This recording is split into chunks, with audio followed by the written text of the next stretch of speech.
Bada bing, bada boom. Weirdest Well, guy in the room. How you doing? welcome everybody to the Den, episode 3.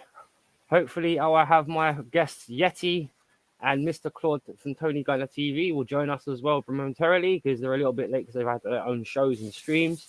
Before I introduce my guests, I just want to say massive big up to Jez on the Arsenal history and more. Very emotional show, very deep earlier on, very touching, and a lot of people in the chat saying their bit, and obviously the people that gave what their opinions and viewpoints. It was lovely to hear from Jez, obviously Kenny, Lee, Yeti, and Warren as well. Big up to the five of them for doing that. My guest here today is someone that needs no introduction unless you are drinking chocolate milk. But we're gonna let him. Mm. But we're gonna let him introduce himself anyway. Welcome to my guest. Cheers, guys. How we doing? Hot Fuzz 44 OG here. Classic signature pint of chocolate milk or copium juice, I might as well call it, because times are tough for United fans. Well, Oh, It's tough out here. you need that soya, don't you? Oh yes, I do. Need that's the hard stuff. that's helping him at the moment. Anyway, today I want a theme of the show is about boards because that's one Mm. thing I have to say we can all pretty much complain about, whether you're one football team or another, is the board. And the examples I hope to have were Arsenal, Chelsea, obviously Forest, and Manchester United. Even though I got the feeling the Manchester United segment of the show is going to be a lot longer because Fuzzy got see that look in his eyes, Mm. see that Mm. wink in his eye. That's see that's what we're talking about. The Yeah, quote. Hold your glass. yeah. Hold your glass, man. Hold it tight, man. Because I don't want him to kill me. Right, It's a shaking right. started already. Yeah, I know. Now, I'll ask the others when they eventually show up. But you're bored. Mm. How long? Okay, give us a bit of details onto the Manchester United board, Fuzzy. How long have the Glazers owned the club for, and what direction have they taken the club? Well, the Glazers. Where do we start with them? So they took over the club back in 2005 was their first official year with club ownership.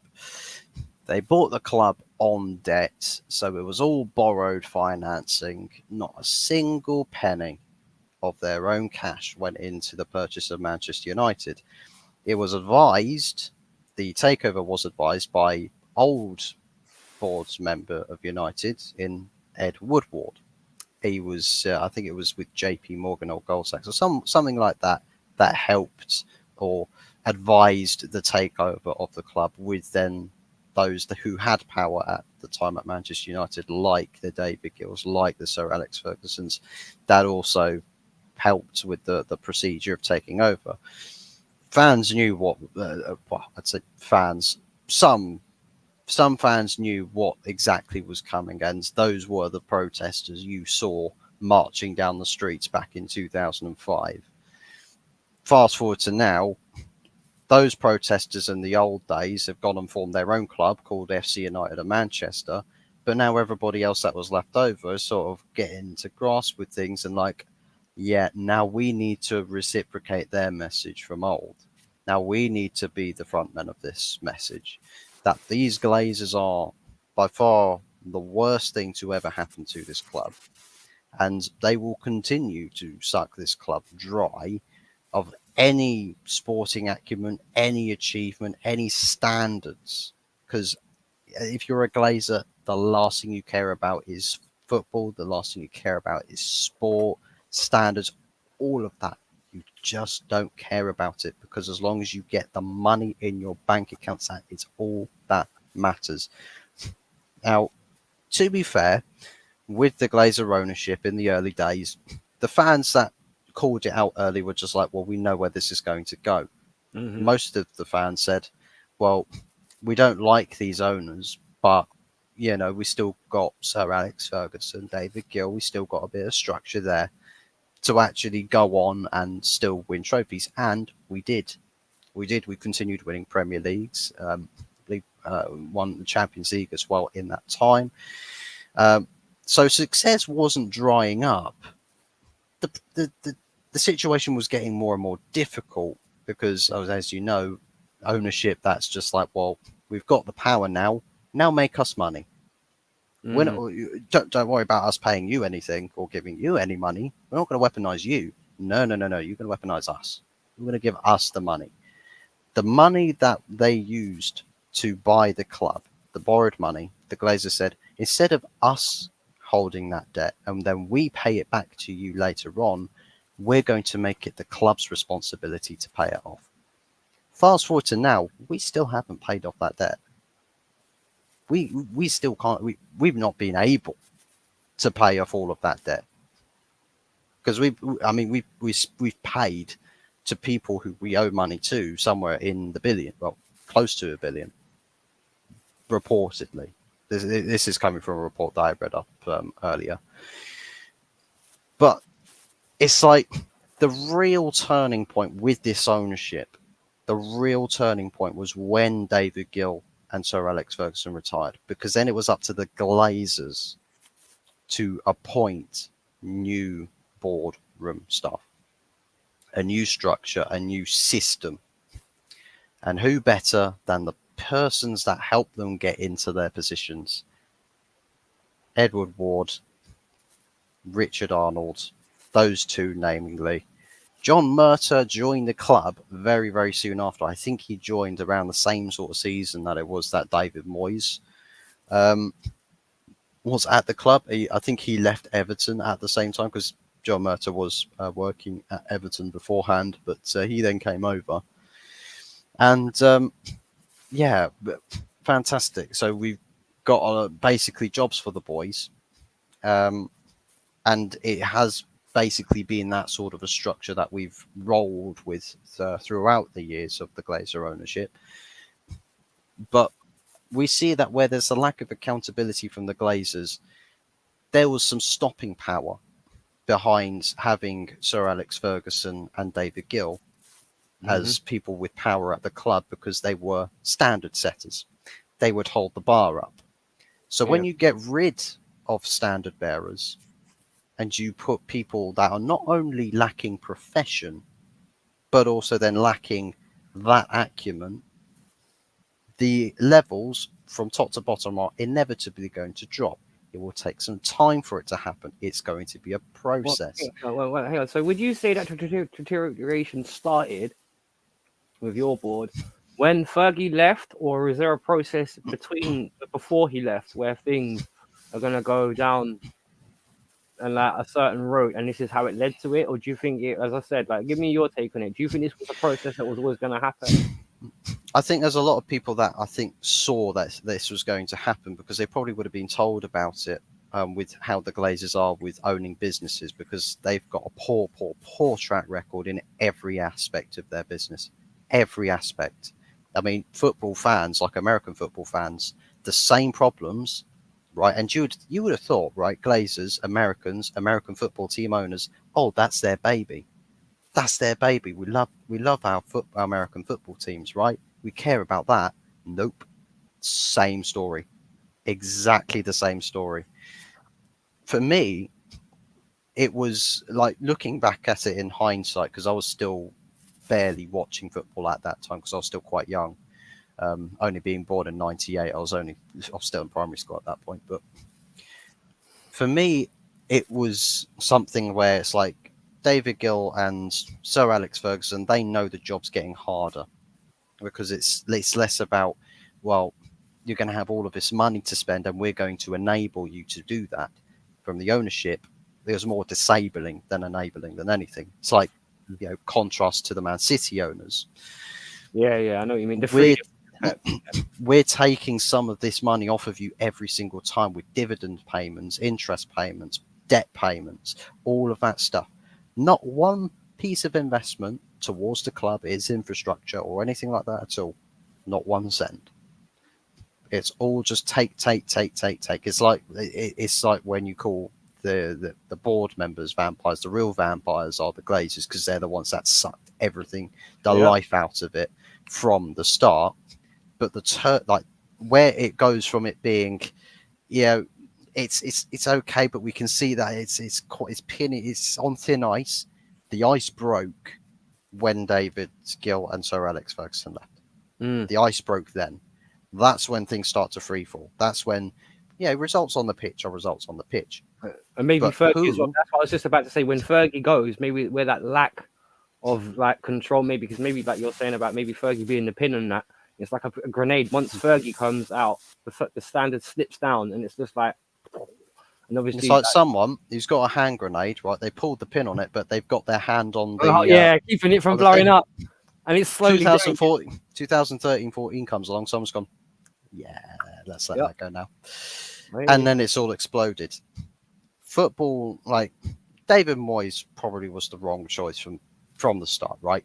But you could straight away see the issues, like David Moyes panic buying Marouane Fellaini as his only signing, I believe, in that transfer window, because all of like most of the other signings that had happened were pre-negotiated deals or signed, very very early on.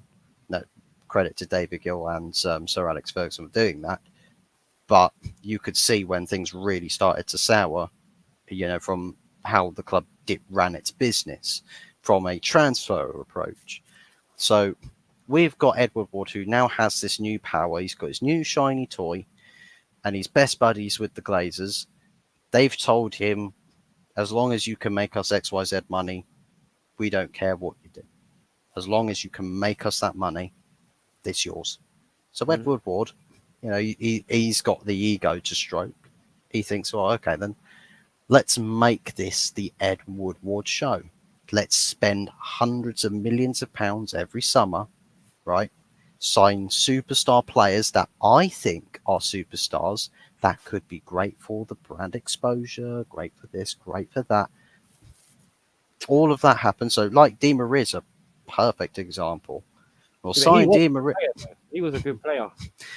It is a good player, but that's the thing. You brought him into a team that doesn't make any sense.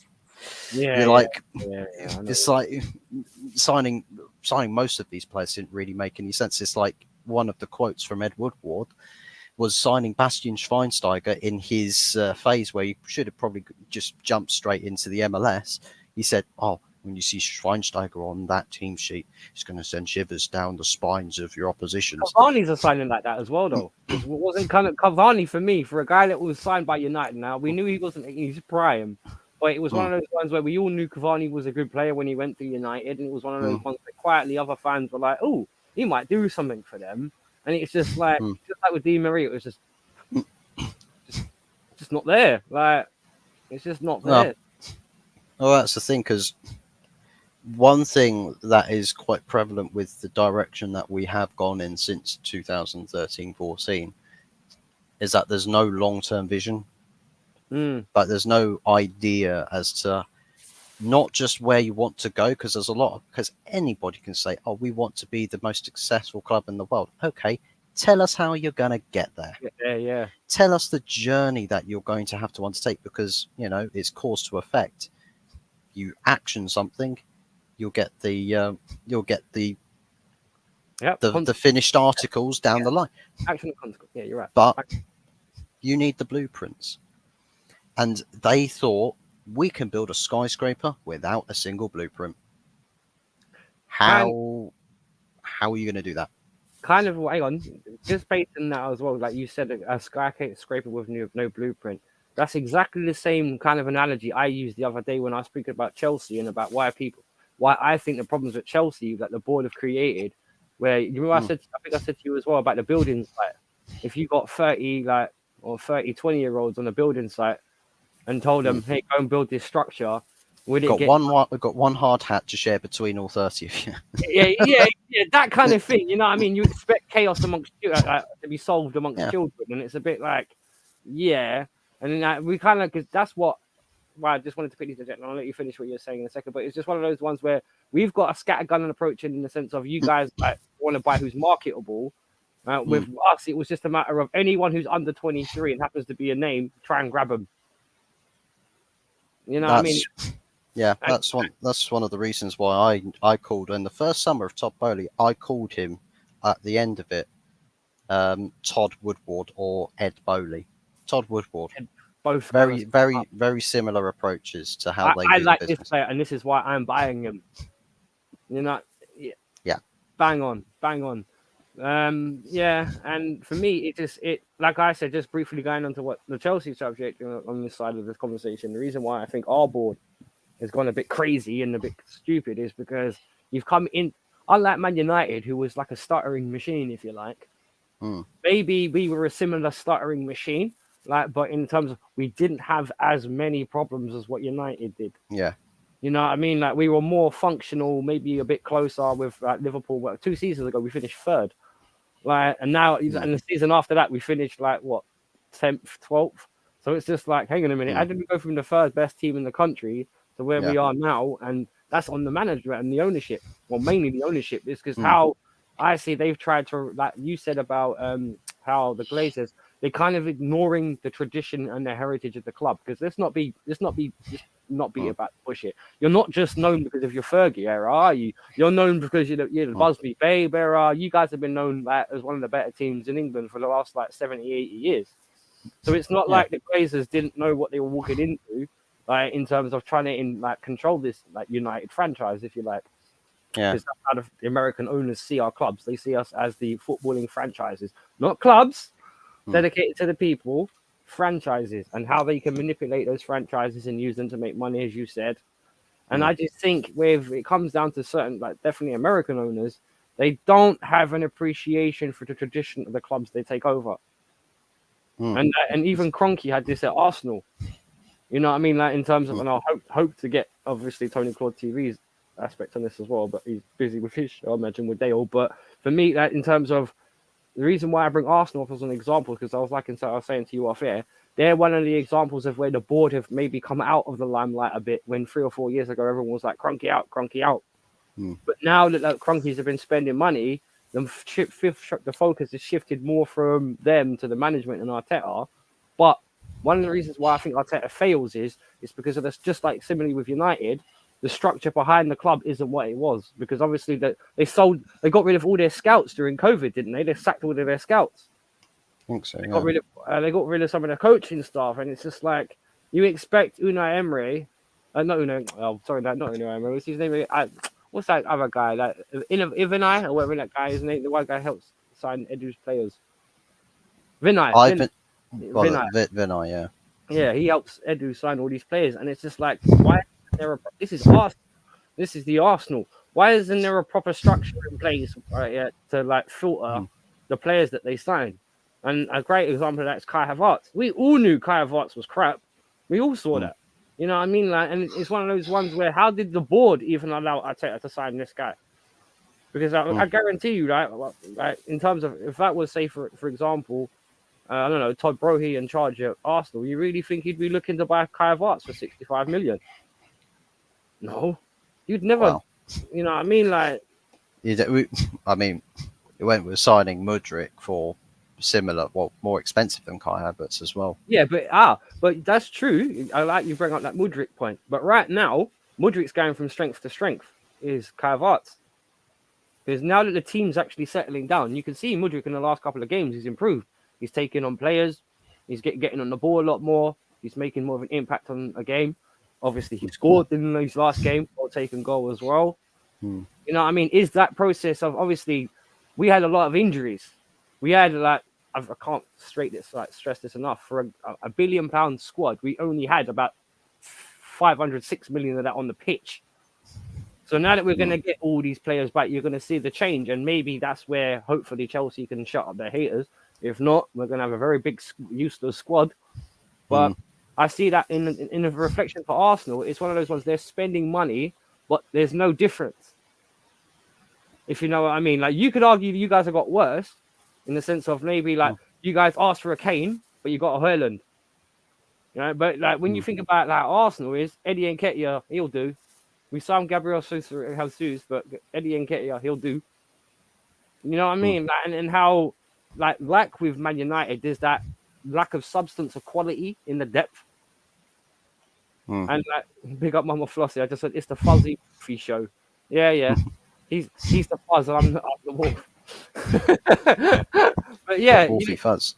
You see what I'm saying? But you see how, and this is obviously goes into, okay, I know Man United have had off the field problems too, but you see how maybe the mirror between Man United and Arsenal right now is the depth beyond the first 11 is not good enough. And a great conversation with that place would have been about the De Gea debate, which I know that's something you've been into hard. And I didn't tell him about that backstage, by the way. I was going to spring De Gea. I waited for us to be on live before I sprung that on him. No, you know what? I'm actually kind of glad that you brought De Gea up, because I was one of those people that said, I'm not worried about De Gea. Everyone's losing their shit. I'm fine. I'm cool. I'm Gucci. You see ahead of him, right? You see a defence that needs some pace, that needs some youth, some energy in it. You need a midfield ahead of them that's structured, that's well oiled, that's got good composure, is great with controlling games, great with this, great with that. All of those qualities. We're missing so many players there. You've got wingers that are gun ho. You've got a barely fit striker. The other striker from last season got sacked, and then got Prison FC taking players off of us left, right, and centre. Sorry, Katafe. Sorry. You've got what is it? Wout Weghorst coming in on loan deals. I mean, yeah, that's fine. But apparently, after all of that, the biggest problem by far was a goalkeeper that kept us that many clean sheets last season, that his save single-handedly could have won us points on his own. Yeah, he was the best shot stopper in the Premier League. I actually will hand on heart say that, because he was getting blasted at points over the last 2 seasons, particularly when Ten Hag plays football, man. He leaves it so open. Yeah, don't get me wrong. David De Gea makes mistakes and made some pretty big howlers. But foresight's, foresight for rivals right now is probably a wonderful thing, because they probably would have been sat there just like, oh, I bet Onana's going to absolutely shit the bed. I'm hoping he doesn't, but I can certainly understand where you're going to come from with this. It's not that, Onana, he's a terrible goalkeeper. I think he is a great goalkeeper. I think he has got he's a very modern day goalkeeper. Some people say, oh, it's the Old Trafford hoodoo. A goalkeeper comes in, starts at Old Trafford. Explain that for people that might not know what is the Old Trafford hoodoo? Because you brought that up, so I want you to explain. So, the Old Trafford hoodoo, because there's not really that many hoodoos, or barely any hoodoos with Old Trafford. Is goalkeepers. The amount of goalkeepers that there's only one or two that ever come along that really grow into the goalkeeper's shirt, because it's a big occasion, your big moments, you hit peak pressure points in the game, because you got to make the big saves, you got to stand up, you make yourself a big guy. The amount of times goalkeepers come in and they're like, oh, this guy could be great, puts on a United goalkeeping jersey and absolutely shit the bed. Absolutely does some crazy stuff, and they literally play one. It's like Martin Dubravka played one game for us. The guy couldn't trap a ball. Like the ball comes back to him at slow speed, he'd go and put his foot on it, probably screw it up. It's like the occasions of Old Trafford. Paul Robinson settings, yeah. Barthez, like guys like that, for example. Fabian, but yeah. Like, we're not going to talk about Barthez. There's so many goalkeepers, first teamers and also backup goalkeepers. That they have these big howler moments, and it's just like, is it the occasion getting to them and all of that? So, but have you wasted some of your backup goalkeepers, though? Because you've had some decent ones. I mean, what was his name? Henderson, Romero, the Argentinian guy. Yeah, he was fantastic, Romero, and kind of shocked that he got let go the way he did. Kind of disrespectful, but for me, it's like we're seeing this with Onana now, where it's like big moment, big occasion in the game, and he will have a massive blunder. And the thing is that people are saying, but if you get rid of David De Gea and bring Onana in, or a player like Onana, the howlers will go away. The mistakes will go away. That's what they've been telling us. But your ball-playing goalkeeper, since coming to United, has been playing hoofball in vast majority of games, and by the way, those hoofballs are going out to either throw-ins or it's going to unmarked opposition players. So you're not actually retaining possession by any means. But now we're seeing that you get a goalkeeper that makes bad passes, Mm-hmm. bad decisions with his passing. Mm-hmm. We're And we've starting all, to by the see. way, and we've all had that for some strange reason. That all the big clubs, have all had that question about how goalkeepers can play out from the back. Sanchez is an example for us. Raya is an example for Arsenal. Onana is the example for Man United. I think too much emphasis nowadays is placed onto the goalkeepers to start play. I really do. That's my personal opinion. Sorry about that. I didn't mean to, but I just think that was worth mentioning because it's for some strange reason it's a problem everyone seems to have. Don't ask me why. I don't understand. Well, it's a modern day thing, isn't it? Because I mean, goalkeepers, it's like with midfielders or defenders when they pass the ball. If they have a shocking, make a shocking pass, the goalkeepers are the same sort of things.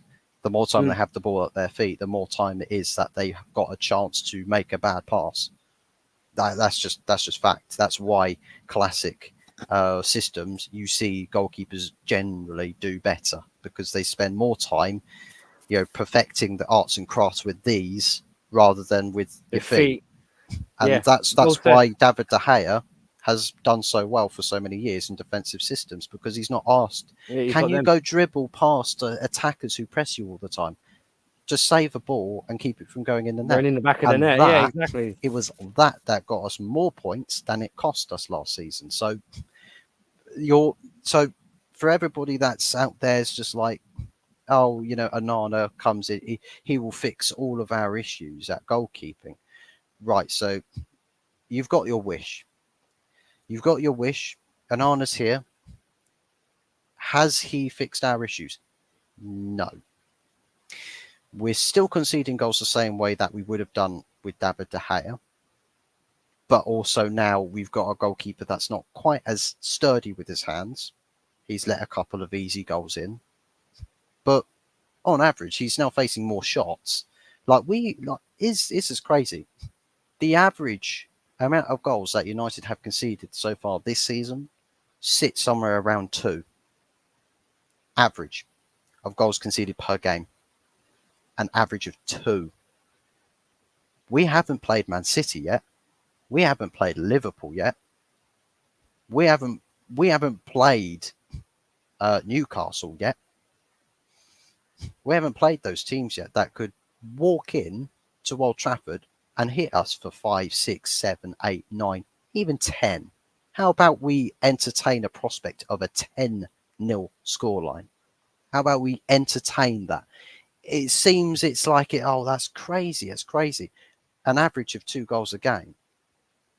I mean, Newcastle have already put 8 past a non-competitive Sheffield United team. That's Newcastle away. Yeah, I know what you mean, though. All it takes is for a team with good quality to just be hitting, scoring with every single shot they have. And most teams probably will, with the amount of chances that they can create with as relative ease, could probably get about 15 to 20 shots against us quite easily. Yeah, I mean, Brighton's a good example for that. Wolves as well, I think, managed to achieve a record of the second most amount of shots against a United team at Old Trafford in history. Wolverhampton Wanderers, they failed to score that night. What happens on a different day when Wolves are literally the most accurate team on the planet all of a sudden? Imagine how many goals they would have scored. Or you face a team of better quality. Yeah, exactly. So it's like Galatasaray. Well, Galatasaray were really, really open, ridiculously open. They played that same sort of football. We couldn't, for some reason. I mean, Rasmus Højlund, I honestly feel so sorry for that guy because he tried to carry the whole bloody club on his back for a whole night, and it's the team just let him down, and they continue to let him down. And here's a kicker for you, for United fans. Casemiro got sent off in that game. Casemiro was the one player that was isolated and was getting run past a lot. But he was somebody. There was a body there. You've taken the one body that was there out. Who's in there now? Same problem they have at Arsenal. Who's stopping the runners now? That is a wind tunnel now. That is a wind tunnel. We play Brentford next. I know Casemiro's not going to be suspended for that, but Copenhagen, they drew against this Mm. Galatasaray team. Copenhagen are licking their lips. They're like, oh yeah. I mean, listen, if Ten Hag decides, you know what, I'm actually going to play Sofian Amrabat in the midfield position, maybe there's a chance in hell. Maybe. But I'm not going to hold my breath, because look at the way the balance of the team is. It's just Yeah, no soft. one wants it. Like, no one wants to run as hard defensively as they might do offensively. No one wants to get stuck in. And it's like this sort of mentality, and we see the reports now that mentality is an issue. Ten Hag he feels he can't be harsh with his players because of mental fragility. I'm like, first and foremost, why is that coming out? The leaks have started again. Second off, Well, that's Man that's just United. typical. That's just It's Man typical. United. It comes with pressure. You should know that. It's just everyone's a wet wipe. Everyone is a wet wipe at the club, but it's the news reports coming out saying that just the mood among general staff. So we're talking about people that work at Carrington Training Ground every day. The chefs. But everyone that they're apparently Chefs are depressed. Word has it that the mood in general is toxic. The mood in general among general staff is toxic. So that being said, that proves my point. Sack everybody. Even the poor bloke that works tough days on match day weekends in the megastore, sack him too. Because everyone, it's general staff. It's just general staff, isn't it? Well, So it's everybody. Yes, but that's the atmosphere that's been created in the club, though, isn't it? Because everything's going left, right, and centre pear shape. Because I'm not being funny, yeah. I thought when you guys finally got rid of that, okay, and I don't mean to bring this up because I know it's not anything to do directly to do with the football, but I thought when the Mason Greenwood thing was done, I thought maybe United might just buckle down now. They might just get on with the rest of the season, get rid of Greenwood. You still got a decent squad there. Not the best, but maybe you can get some money for him or whatever else. And then all that stuff of Anthony and Jadon Sancho come out, and I just thought, fuck's sake, who at United is keeping? Who is it at United is keeping the lid on all this? Because I'm not even being funny, right? If you're a player, and let's say, I don't know, you're a Tchouaméni, and you're sitting at Real Madrid, and you're looking at England, you think, I want to go play in the Premier League, right? Realistically, Man City and Liverpool are your only two viable options if you want to go to a more stable partner. The reason why I say that is because with Chelsea, they have a owner that realistically, even though he's getting better at it, still doesn't know what he's doing and thinks signing like the 30, 23-year-olds is going to solve his problem, which doesn't. You got in Manchester United's problem, it's the old it will do. Like I said to you earlier about the transfers, like for example, when I heard, and I know this is true when I checked up on it as well, when I heard that you guys bought Højlund instead of Kane, it's because they thought Kane was too old. And it was just like, dude, man, what are you watching? It's Harry Kane. And I do wonder, realistically, with the Amrabat deal only being 21 million and it taking so long and going over the whole summer, like, you'd never, as I said, I can't help but raise this again. You'd never thought Man United would mess around up nearly the whole summer over a 21 million pound signing. It's just like, what? Yeah, that's the thing. It's priority, isn't it? What? So come on, you're an old school like Man United fan in that terms of the tradition. Come on, isn't that a joke? Like, well, that's the thing.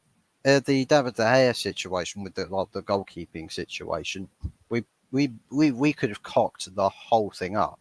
Because, I mean, Dean Henderson, we knew from the start of the summer needed to go, right? He needed to go. He wanted to go. We knew that from the summer prior to that. So we're just like, actually, you know what? We're going to keep you here for a second. Just wait there. Just chill out.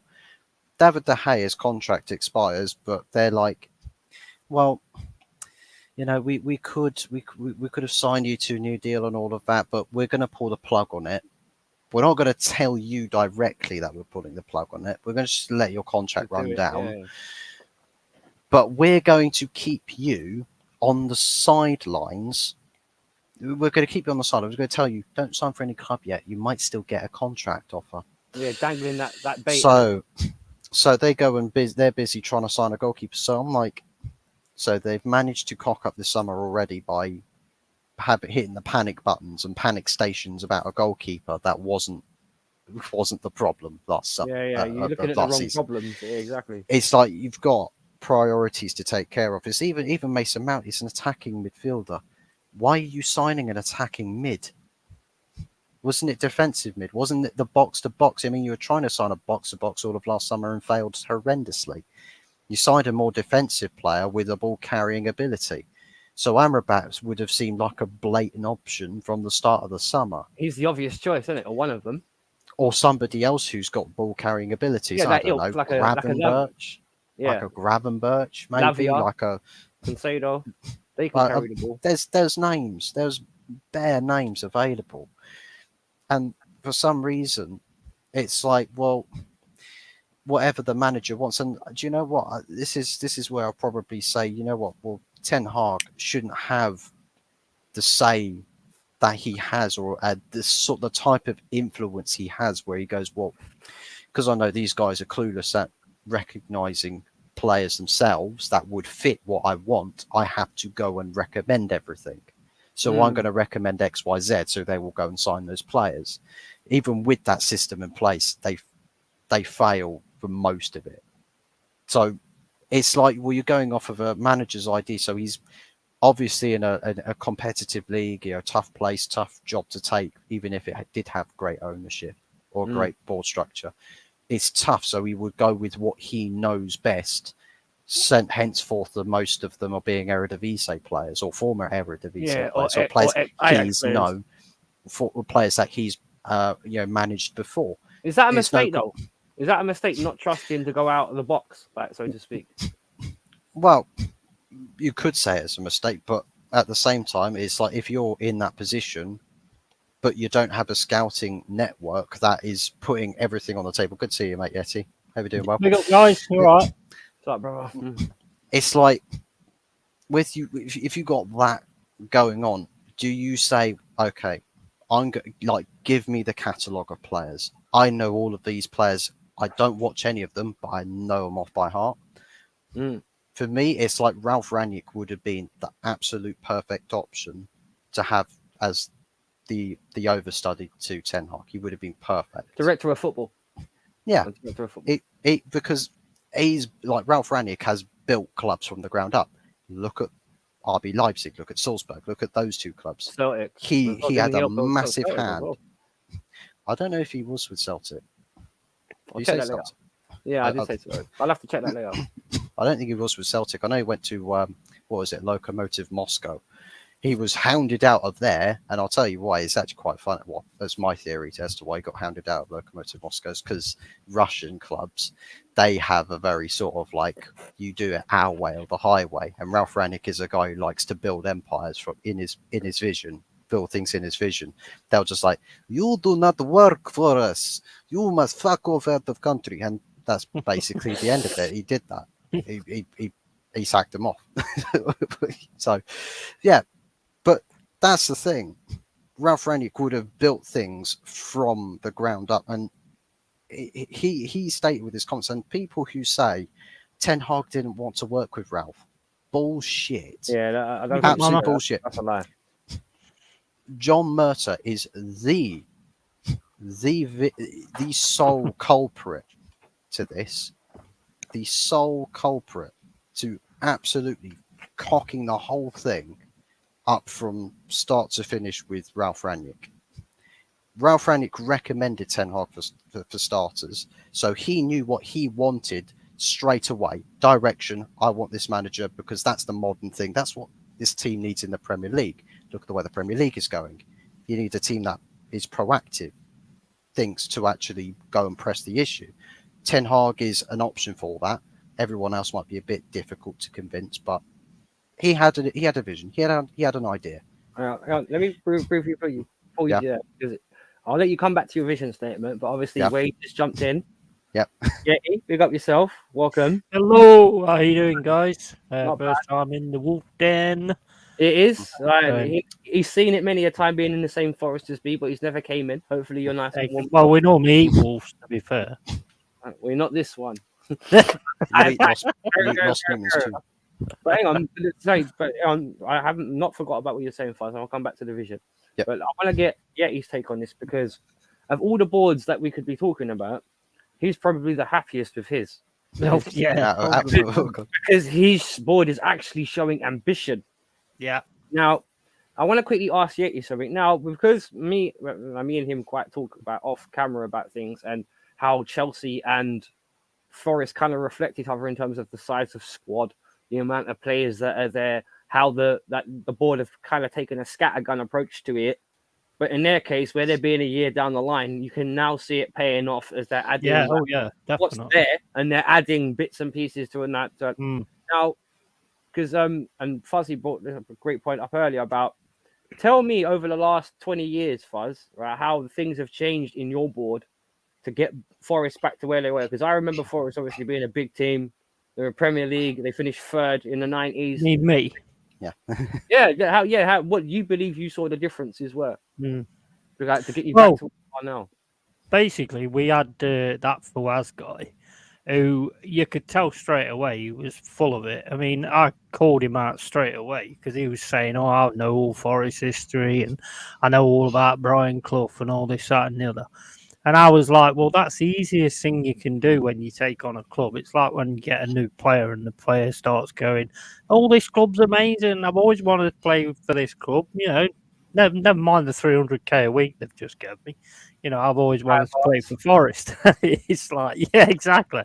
It's just absolute crap. And I called it out on a lot of like Forest groups, and I got booted out of a lot of them for being called negative. And you know, I was right. I was right. I knew he didn't know what he was doing. We went through managers like anything, if you can remember. You know, we got what was that guy's name who used to manage Doncaster? He got us to like second place or third If you want place. to come on, just tell me, brother, and let me know in the chat. And I'll Yeah, send he got me. He got us into third place, I think, or fifth or something. And then he was on the verge anyway, and the beat Leeds 4-0, and he still sacked him. And it was like, and then we got like, oh man, we had some dross. We really did. Got Sabri Lamucci. He did really well, but we weren't spending very well, to be honest, because I don't think Fawaz had that much money anyway. He was just making out. He was a businessman. How you doing, Ollie? All right, mate? And, you know, and so basically then the glory happens, and Chris Hughton was, oh mate, that was horrible watching that. That's probably like watching Ted Ogball, to be honest. He was terrible, awful. Just no chances on goal or anything. And then the good thing is Fawaz decided to sell up, and he still kept that FA Cup, the git. He got the authentic FA Cup, and I think we should send the SAS in to get that back. And you know, Mar-a-Lago 2.0. You took our cup, young man. We want it back. We're not doing it for now. Definitely. And then the guy we've got now, Mary Knickers, I call him. He comes in. I mean, yeah, I hope he don't watch this because he's like big mafia boss, and he'll probably cut my head off and put it on a stake outside the City Ground, which would be all right actually. That'd be a nice way to go, to be fair. But you know, and then he comes in. Crazy when we went up to the Premier League. Cooper did a fantastic job. I mean, we was bottom of the league, and you know, gave him the players that he needed, got us up. Brilliant team we had, but unfortunately, a lot of them was on loan. So we came into the Premier League, signed 30 players. Crazy season, but it managed to keep us up. We had some good, some bad. But now I think we've got a bit more of a structure going, and we're buying in the players that we need. Sangari, you know, Dominguez. I mean, we're looking the real deal now. I think the defence still needs work big time. We need Philippe back. It's improved. It's improved. But we need Philippe back, and Philippe and Niakate and all that kind of stuff. Got a cracking striker in Awonyi, and Callum Hudson-Odoi, which you gave us for £5.50, I think it was. Dude, I was telling Fuzzy backstage how pissed I was with that. I know, that's crazy. I always thought he was a good player, to be honest. I always thought he had some one-on-one demon, mate. The only thing I would say is, I think when he played for Chelsea, didn't he play on the right wing? He played on the right and the left, and occasionally at wing back under Tuchel. Yeah, very you see, first thing is, my issue with him at the minute is Alanga's better on the left, but he Mm. keeps playing Hudson-Odoi on the left and Alanga on the right. Alanga's doesn't seem as effective on the right. I mean, that's just my opinion. What? But yeah, we're spending the money and bringing the players in. So yeah, I've got no problem with my board. It's your pair that's got our issue at the minute. Well, I mean, I think you're all right for Wolf, Fox, Fox, whatever. You know, they're both dog creatures, I suppose. So I weren't far off. So I think you're all right because basically, you've got the players; they're just injured.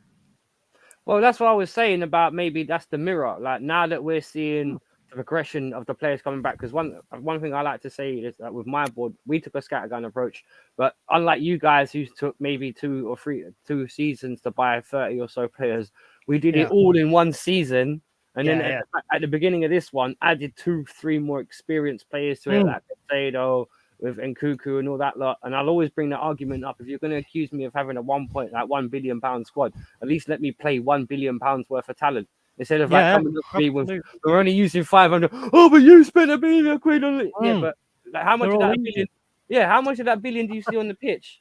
Yeah, at least come to me with a proper footballing argument, right? Okay, if you're going to come up to me, if you said, "Oh, you're shit because you can't get it onto the pitch," I'd be like, "Damn, you're scared." I said it from the start of the season. If you can get all them players on the pitch, you're scary, and if you can get it coming together, you're going to be the ones having the last laugh. I think it slowly is. It depends on what level they can get to by the end of the season in terms of where we need to improve.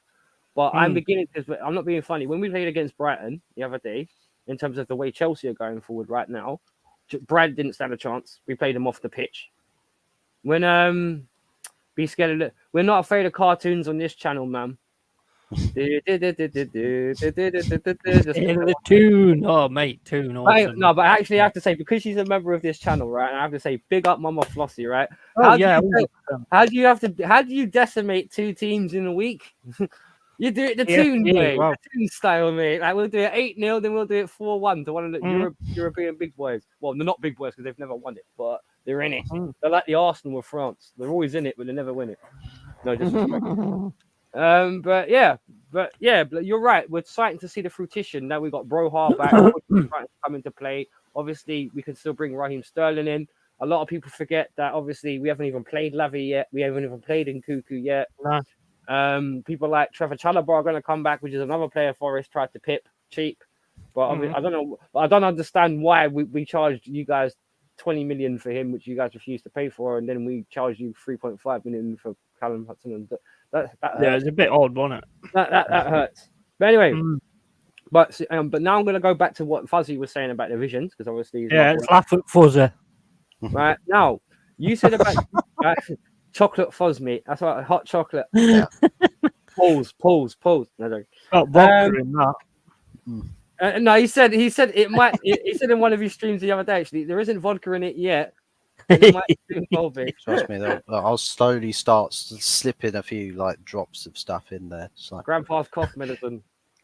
Alcoholics always say there's no alcohol in it when there is alcohol in it. Chocoholic.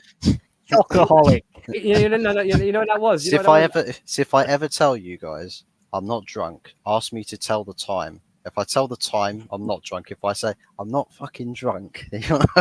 I saw that joke as well. Like I saw that joke. But the thing is, right now we both have. Like you said earlier on about fuzzy vision, right? What vision was you referring to about where the club was going and where it actually is going?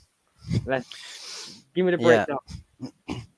So, yeah, I suppose before the before 2013, that fateful year. I mean, fuck me. It was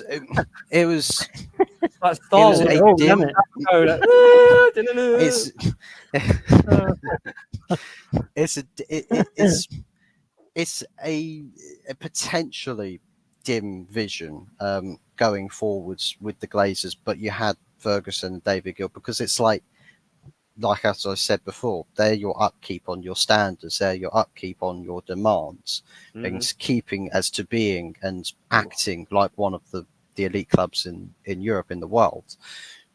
Once you take that sort of middle part away, it's like the gutter.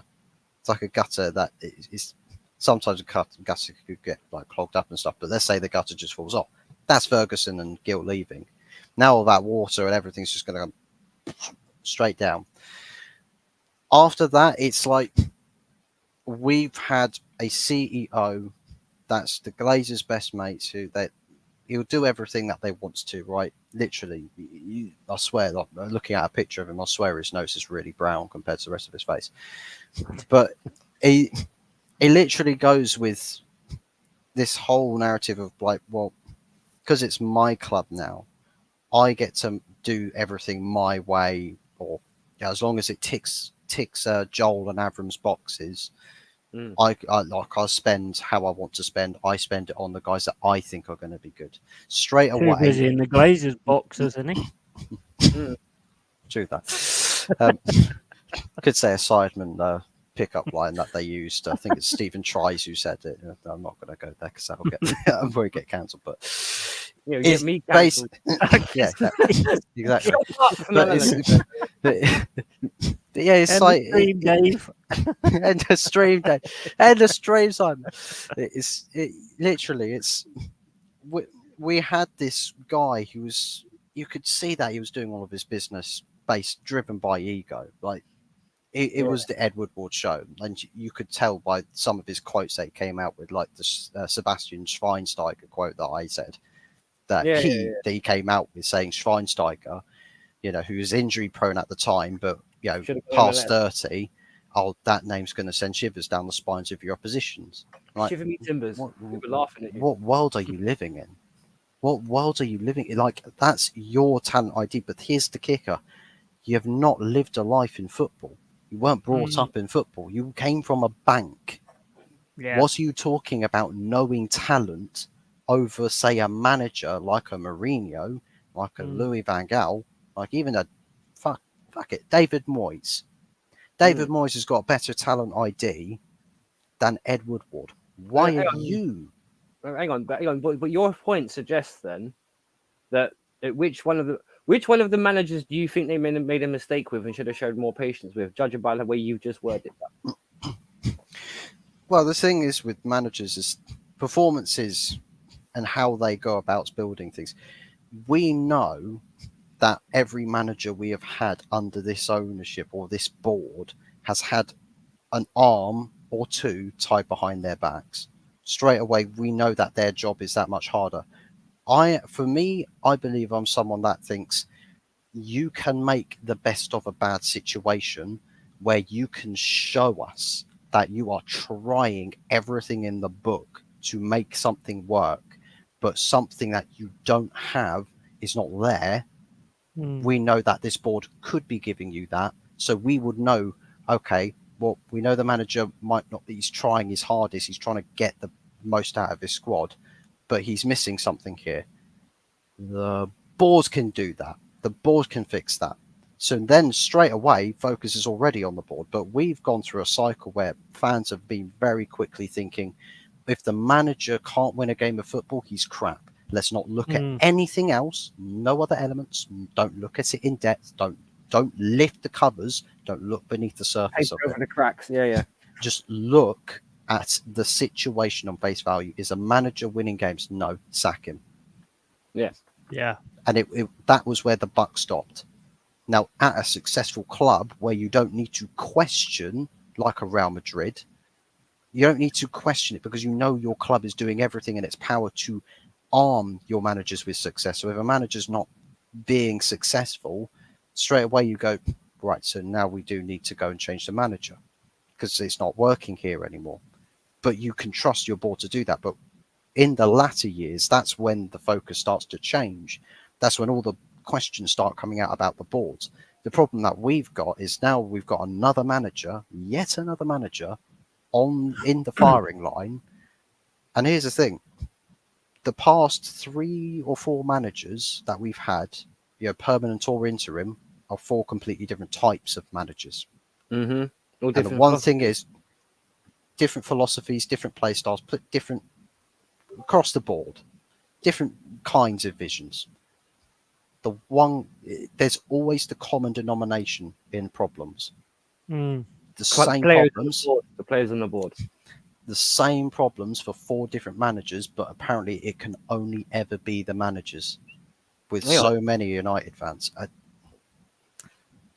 Well, because I have to give Mama Flossie and credit. Do you reckon then Man United need to take a steady rebuild like how Newcastle did, in terms of, because there were certain restrictions on them when they first got their money, they had to build within their means, not like how a Chelsea or whatever else did. We could smash the cat straight away. They had to slowly rebuild everything. They got their investment to a certain level, they got their selling to a certain level, then they got their commercial revenue to a certain level by going back into the Champions League, and hopefully for them, if they can get further enough, that will then generate even more commercial levy and they can spend even more money. Would you like to see Man United go along that kind of regen? I mean, it would probably be the necessary path to take if United stay in this predicament for a long period of time. If we start like dropping down the tables, we start getting the lower echelons of the Premier League, then we can start talking about needing to be taking a more long-winded process to actually get things back up to par, up to stability. But then again, with us being positioned or situated still towards the top of the table, if you were to switch ownership right now, there's that many problems that, as much as like an ambitious club, really ambitious club, could buy and sell a whole squad in one summer, or a whole starting 11 in one summer. Chelsea. There you go. Yeah. No, I'll spit it as it is, man. You can Yeah, 100%. Yeah, 100%. And The thing is with Man United is there's 2 things that happened, and they happened at the same time, and it's absolutely destroyed you guys. And that is that Ferguson, you lost him, and it was always going to be hard to replace someone like Ferguson. And then at the same point, you get owners who are the Glazers. So pretty much at the same time, don't you? So it was really difficult. I could say that there is one comparable thing if you want to think about the Glazer ownership with Ferguson and David Gill at the helm, right? It's like FSG at Liverpool. You got Jurgen Klopp as your manager, but you got Michael Edwards as your director. He helped build the squad to win the Premier League title, Champions League, the FA Cup and Carabao Cup for Jurgen Klopp. So you need a good manager, but you do need that middleman. So you can have a job that's hard. I was saying about you can have it. It's hard. It is hard. Don't get me wrong. With bad ownership, it is hard. But if you've got someone that is upkeeping standards, who's got the plan, the vision, the idea, the philosophies, and all of that, and the manager who's also, you're on the same page. You've got a good working relationship between a manager and someone in power, and you both want the same things. You're pushing the same direction. You can still win trophies. That's why Liverpool, with FSG ownership, won a Premier League title. They found a way when you guys didn't. Yeah. They found a way then, but we also found a way with Ferguson and David Gill under Glazer ownership. Yeah. Because that was, what was it, about Fergie held the standards in place. Yeah, it was about 7 to 8 years of Glazer ownership. About 7 to 8 years of Glazer ownership with those two guys. And be fair, how many league titles were there in those years? God, I'm trying to think. Because I'm more with you, 5. Yeah, I'm more like, you said about the effective hand grenade pin. Like Fergie was the pin coming out. And the ownership was them slowly going like that. Where Todd Brohy did the same thing in terms of Chelsea, but the explosion was just a lot more rapid. He just went like that and just dropped the grenade. Yeah. But going to Fuzz, I have to say I'll come back to you again because I know in a minute you're gonna go in on the Glazers, and I know that you can go in on them for hours. Yeti, talk to me about your owners. What direction do you feel they're taking Forest right now? Because you've got a good I like your manager. Yeah, well, I mean, I think if we can get the top 10, which we're aiming for, I mean, we've got Palace at the weekend, so hopefully we can get 3 points there. It's not going to be easy. It's not going to be, none of it is. It's Premier League. But if we can manage to sort of get top 10, get to January, I have no doubt that that we'll strengthen again, and we'll buy in probably another 6 or 7 players or whatever, and possibly sort of get rid of a few. Although I think we're doing good really with what we've got at the moment. I mean, I wouldn't say any of them to get rid of, to be quite honest with you. I think they're all decent in their own ways, and I just think we'll strengthen. I just think we'll get better. We'll get players more backup and things like that. We've got a lot of backup anyway, but I just think we will sort of increase it, and then from that point, it's going to be hopefully finishing in the top 10. And then next season we'll strengthen again and hopefully get into the top 5 and and aim for Europe. I think that's it, probably where we're going to be wanting to aim for, and then eventually aim for the title. That's it. Think big. If you're Nottingham Forest, why else would you be there? 100%. Well, let me ask you, right, in this case, then let me ask you both this, right? Because obviously I know pretty much Fuzzy can have his own say on January about who needs to be added, and he was definitely talking about this earlier on in the beginning of the show. That's why I had to bring him back in there quickly, because he was talking about central midfielders, and there was an obvious need in that area, which was never addressed. Yeah. He made the point about bodies in, bodies out, but it was never a simple matter of that, because obviously they needed more. So I'll put this question to both of you, and I'll start off with you, Yet, because obviously,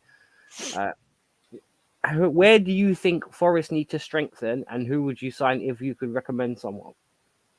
I think we need to strengthen defence, to be honest. I mean, like you say, we are getting better, but it's still a bit Keystone Copsy sometimes, where they're all kicking each other instead of trying to kick the ball. If I was going to look at someone to buy, I'd probably look at Gay or whatever his name is for Crystal Palace. Yeah. Or Anderson as well. I mean, they're two really good sort of centre backs. Midfield, I think we've kind of got that sorted with what we've got. We've got quite a lot of cover. Got Sangari, got Dominguez, who scored that cracking header at the weekend. Beautiful goal. And, maybe I would say another sort of number 10 type of player, because Morgan Gibbs-White's kind of getting games in and out now, because he's not really performing to the standard that we need. So he's obviously getting a bit of a sit down. If I was going to say like a number 10, I'd say, I don't know, I'll tell you one player I do like in the 10 role, Jesus. I think he's more of a 10, personally, just my personal point of view. And, I like his work rate and everything like that, and he can finish, but he's not a striker, but I'd say he's more a 10. Well, you use him whatever way you want. Is he someone you would want at Forest? Like you just said, would you take him? I'll tell you, the only issue I've got with Jesus is stay on your bloody feet, man. Because the referees are starting to get used to him now, and he's a whinger. When he just wins in a referee's ear hole and stuff like that. And he's not getting the fouls because the ref's just like, oh, shut up, you're playing the part and all this kind of stuff. But but I mean, other than that, I mean, I just think maybe somebody else to push Morgan Gibbs-White a little bit, and push all of them really. I mean, that's how you win things, when you've got strength in depth and you can keep pushing players. I mean, I like him to look at Mudryk at the minute, I'll be honest. Yeah, I was just saying he's improved a lot. He's actually, that's what I was trying to say to Fuzz a little while ago. You're actually genuinely seeing the improvement in his game now. Well, he's $500,000 for him. Well, the thing is, he was youngster. He was young. He was 22, and I'm not being funny. I remember when we signed Ivanovic for about 8-9 million, right? And he was quite a big transfer at the time, because this was going back nearly 20 years. And we never played him for the first 7 months. We just kept him behind closed doors, let him get up to like the current Premier League side, because a lot of people was like, why did you guys buy him? But when he finally started playing under Ancelotti the next season and started getting, we got one of the best ever Premier League right backs. He was more complete than, I'm not being funny, he was more complete than someone like Gary Neville, because this guy could defend, he could go and set pieces, he could dominate in the air, he could shift into centre back. I'm I'm not being funny. I think Ivanovic was one of the most underrated right backs. Next, right up there I, with Man I United. agree. I agree. Dennis Yeah, he Irwin, was. right up there with Dennis Irwin, very underrated. You only if you know the game, then you respect these sort of players. Like obviously Yeah. Robbo for you guys. Yes. Mm. Only if you knew the game did you give these props that the players they deserve. Oh because yeah, definitely, definitely. Even Bergkamp's vastly underrated. Oh, 100%. He's one of the greatest footballers ever, but you'll never hear him mentioned in the top. Like barely ever mentioned in the top 20. Like the shit that guy did. Like in terms of absolute madness. Yeah. But tell me, Always Cantona that gets all the plaudits in it because I think Man okay. United was on TV more than anything. So, and everyone was a Man United fan because it was winning everything. You know what I mean? Even depend whether they lived in Manchester or not. There was all Man United fans because of winning everything. Now you've probably lost them to City because they're all like a lot of them are fair weather fans anyway. Yeah, well, that's the thing, isn't it? With so tell me about because before I go to Fuzzy, how far do you think you can actually go then, Forrest? Like, just go in sum it up in a couple of minutes. How do you reckon? How far do you think is? Because I know you said about winning titles. Now that may come in 10 years. Oh yeah. It's a long way off. But that where do you like over the next 5 years, realistically in your mind, what do you reckon you can achieve? Europe? Yeah, 100%. 100%. Become top 5, top 4, Champions Leagues, done it before, winning Champions Leagues. Very interesting. And we're gonna take a shot at the title because I mean we're buying enough players. If we can get the right sort of quality and the right sort of strength, there's no reason why we can't. Get Ten Hagen. Yeah, well, I think we'll leave that one. Right now, Fuzzy, flipping to you. Right, same initial question. Who would you sign, and where do you need it? And if you've got any recommendations, obviously spit them out. Well, first and foremost, I'll sign an SAS interrogation unit to interrogate every toxic element of this club. I know. In all seriousness, with as far as squad, if I want to go fix this squad and this squad alone, let's just say the board is okay, ownership's okay. If I were to go and fix this squad straight away, I'm looking at the depth of midfield because it's still in key areas is pretty threadbare. It's still very threadbare. Now, injuries is its own thing. Obviously, woeful availability for fullback options. We're literally playing a CDM at left back, even though I think Ten Hag should be playing a centre back out there, like Pep was doing with the back four last season. For me, address that midfield and really make sure that you've plugged all of the gaps in that area of the pitch with your ball carriers, those box-to-box players, those people who are containing threats, controlling the pace of games, dictating. Because one thing we don't do is hold possession. This season's a good example of you score a goal and you are wide open. Just there's no discipline, there's no mentality to, on a structure or have a player that can hold individual structure. We don't even have individuals that can do an individual job on a defensive capacity. We are stuck because Ten Hag's system defensively is not well structured. No. It isn't. That's part of the design. So you do need the individuals who can do the job defensively. We have Amrabat and Casemiro. That's it. I mean, with the injuries, ideally Amrabat is in midfield with Casemiro, but who else do we have? I mean, we've still got Scott McTominay. He should have gone. We got rid of Fred. We got Donny van der Beek. That I think all parties said, well, it's better if I leave. It's better if Donny leaves. He's still here. We've got Eriksen, who's dead on his legs. Right. He's just in the wind down years of his career. Do you think he should have never been signed? Christian Eriksen? Oh no, I think at the time for a free signing for that season it was necessary. But the fact is that when you start to see what problems that he has on an individual level, you say, right, okay, well, in little moments in the seasons, obviously he can come and he can be useful. He can be an ideal player.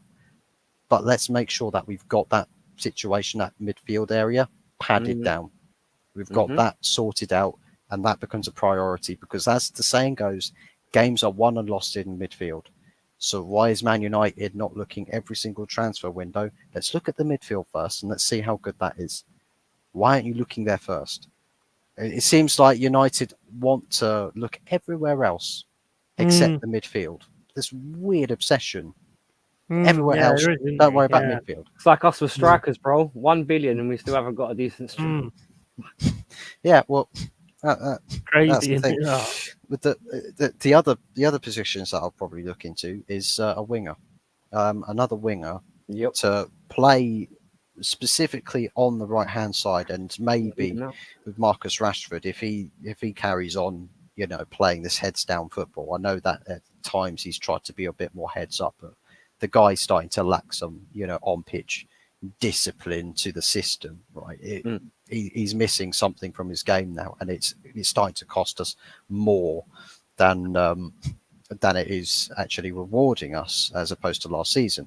So for me, I'd want another winger who has got a bit of trickery, and he's got confidence to him, and also another striker as well.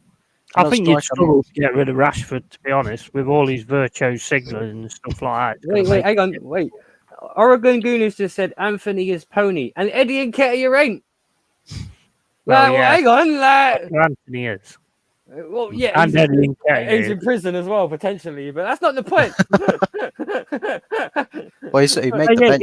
It's hard to play when you've got an iron ball chained to your foot. You know what I mean? It's kind of hard when your spirit animal is not even an animal; it's a fidget spinner. Literally, man. Literally, that's all he does. Just whee. It's like it's like Beyblades. Let him rip, just down the left hand side. Are you telling me that's it? It's got as comical as like a childish advert. Is that what you're trying to say? It's happening. Oh dear, mate. Give me Gundam any day of the week. Just roll in there. Here is a fraud. You're right there, mate. Yeah. Hey, no argument there. You've hit footballing sense nailed right on the head there when you just said that in the comments, by the way. Big up there. But yes. So, what was it? Okay, you said a right winger. Who would you say in the Premier League right now would be a right winger? What, Pedro Neto? I like Pedro Neto. I think we all do at the moment. I would, yeah. And who about a centre back? Because you definitely need a centre back. Bro, you got Jenny. Bro, you got Bill and Ben the Flower Potman at the back. You need a centre back, bro. We had Kim Min-jae on the agenda. Like, it was all about Kim Min-jae. Napoli had it. Well, Kim Min-jae and his contract clause with Napoli had a 2-week stint in July where he would be available for about 40 million or something about that, 40 million pounds. You'd think, okay, well, that's a fairly good deal for the way everyone likes to charge 100 million for even, half pint crap. Yeah. Get Kim Min-jae in. The thing is what's crazy to me is that we didn't even. It's like we had like there. It's like we'd be happy to pay the 40 million, but you had to go and discuss the contracts. You had to discuss what's your projects. We didn't send anybody out. We didn't send anybody out to even have a conversation with them. That Bayern literally go, oh, you guys not going in? No, okay, cool. I'll just let's fly in. Yeah. Cool. How you doing? They were petting. They were petting, and they paid for it. Well, I mean, it's Amrabat. The only thing all over again where you just sat there going, please talk to us, De Jong. Please talk to us. Oh no, Kim Min-jae was happy to come. He would be happy to come, but the thing is we didn't entice it. We didn't say, now, okay, let's sort out this deal with you. Let's sort it out. We just left it hanging there. But wasn't it the same sort of thing because you just mentioned De Jong to Man United, right? And I just want to bring up a brief point. How would he, as a person who's on the outside looking in, be any different to someone like a Donny van der Beek? Who from? Because you remember last season and the season before, you guys were looking to sign De Jong from Barcelona. That was one of the people that Tentai was. I'm not being funny. Donny van der Beek was kind of seen as a similar midfielder / playmaker to Man United that was going to complete this puzzle. Would De Jong or someone like him actually solve the problems, or would it just give Casemiro more work to do? Because look at Odegaard for Arsenal. Well, I think with the De Jong thing is De Jong was meant to be signed as. I'll tell you what it is. I suppose it was with Ollie that it damaged the player reputation with Donny van der Beek, because I was expecting him to come in from Ajax at the time with Ollie being here as a box-to-box style midfield. Like he was. But he was. Yeah. But he was being utilised as the Bruno backup, as an attacking mid. Now, that's also another position Donny played at Ajax from time to time. That's when we had, it wasn't Edson Alvarez, it was someone else that was at CDM at that time. You had De Jong as your ball carrier, and then Van der Beek was also in the same team, and he was playing more advanced. He was also a dead ball specialist as well somehow. Like, man scored a sick free kick goal against Real Madrid in the Champions League that season. But for me, it's like, he came in for Ole Gunnar Solskjaer. Ole didn't want him. He's like, okay, yeah, you can go be Bruno backup. You can sit on the bench and be Bruno backup. Obviously, Bruno never got subbed off, never got dropped, played every game in the season. So Donny's minutes are just gone, right? So it's like Mason Greenwood's missed that much time from football. He's got to get up to speed. Ten Hag kind of has to do the same thing with Donny. The guy's just barely played any minutes. So he's got to get him into a run of games.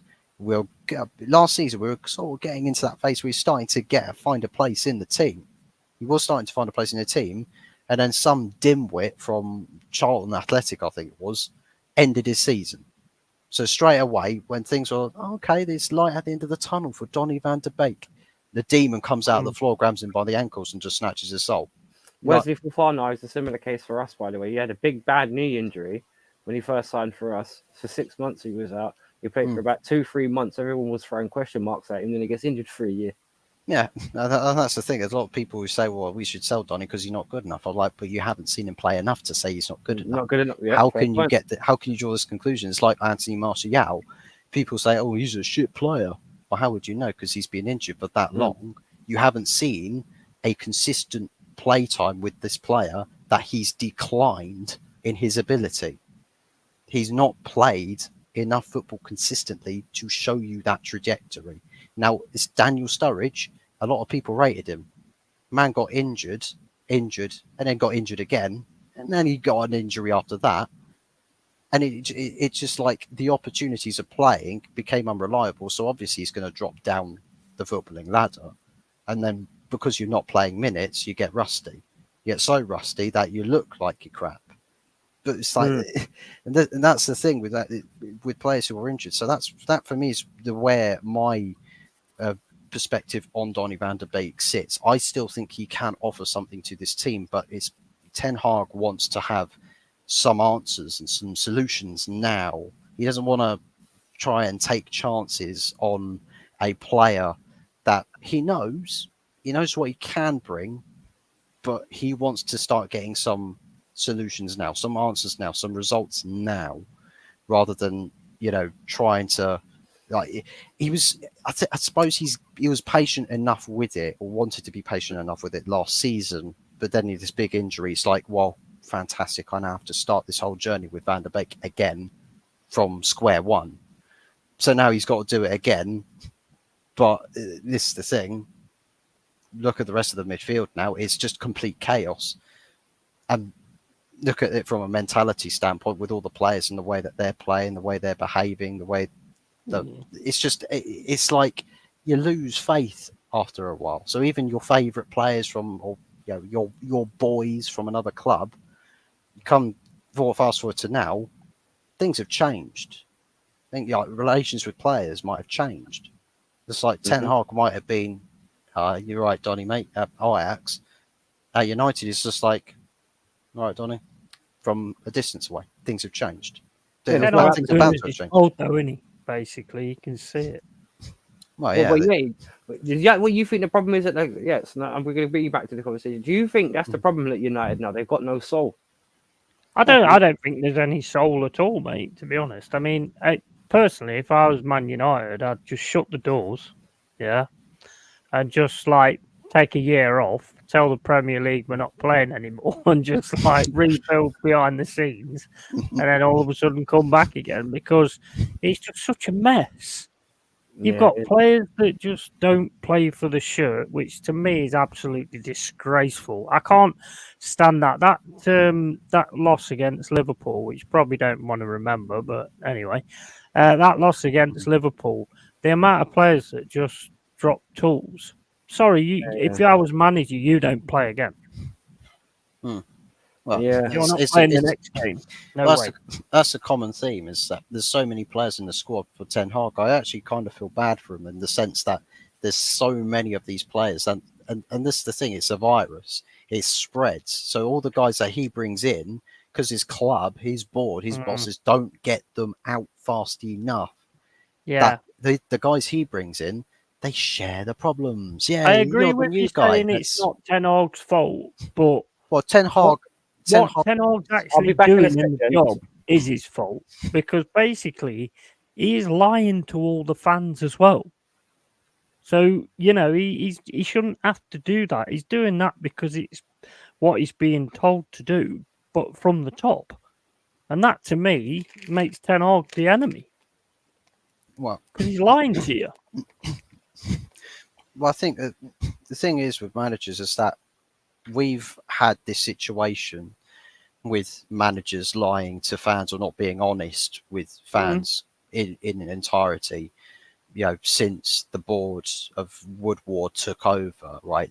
It's like the NDAs with managers signing NDAs. I mean, what fucking manager goes into a job and they say, okay, all you have to do to sign this and take the job is sign this NDA. I mean, it's surprising to me that managers do take on jobs full stop. They see one NDA and they think, what the fuck is this? Yeah. What is this? You would.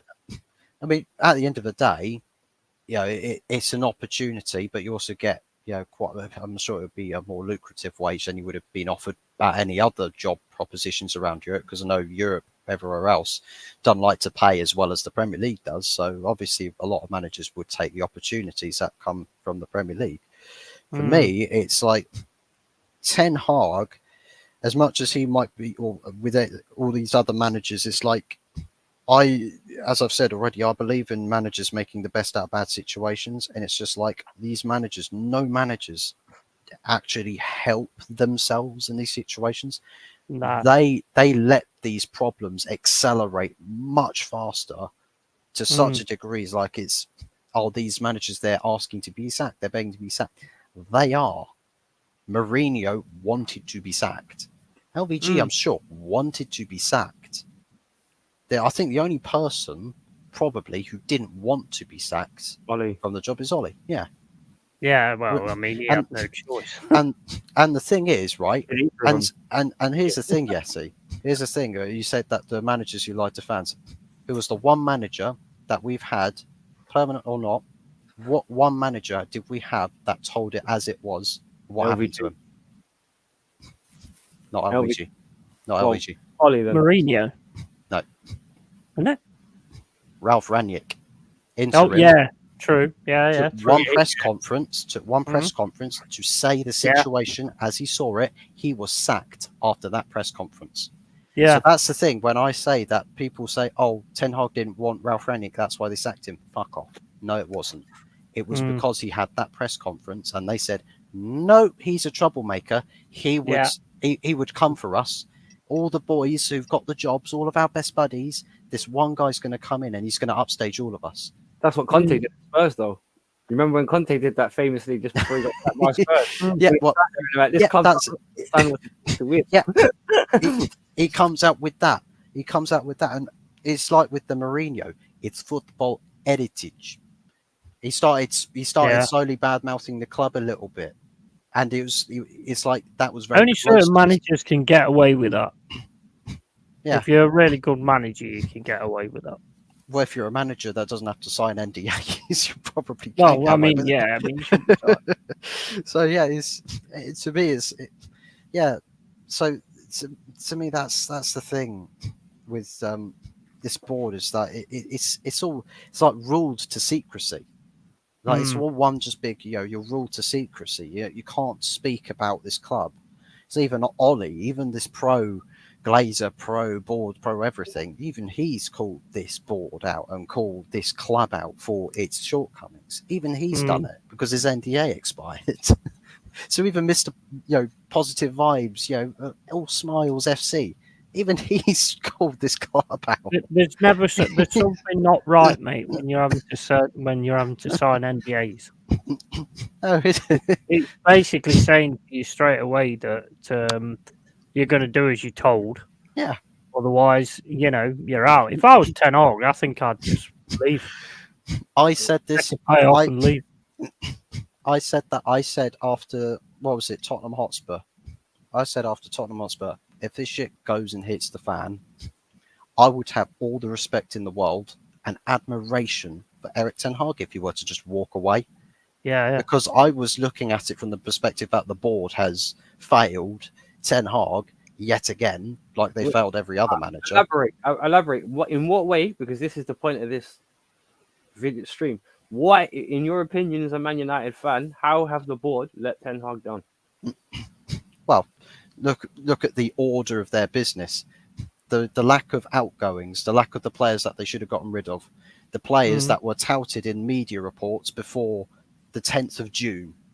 Oh, this player's going to leave, that player's going to leave, this player's going to leave, that player's going to leave.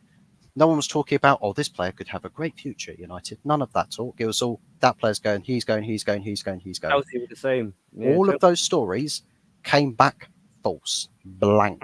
McTominay should have gone, didn't go. Maguire should have gone, didn't go. A whole host of other players, Martial even as well, should have gone, didn't go. Donny van de Beek should have gone, didn't go. We got rid of players like Elanga. Now, to be fair, Elanga, he wasn't going to have much of a future at United.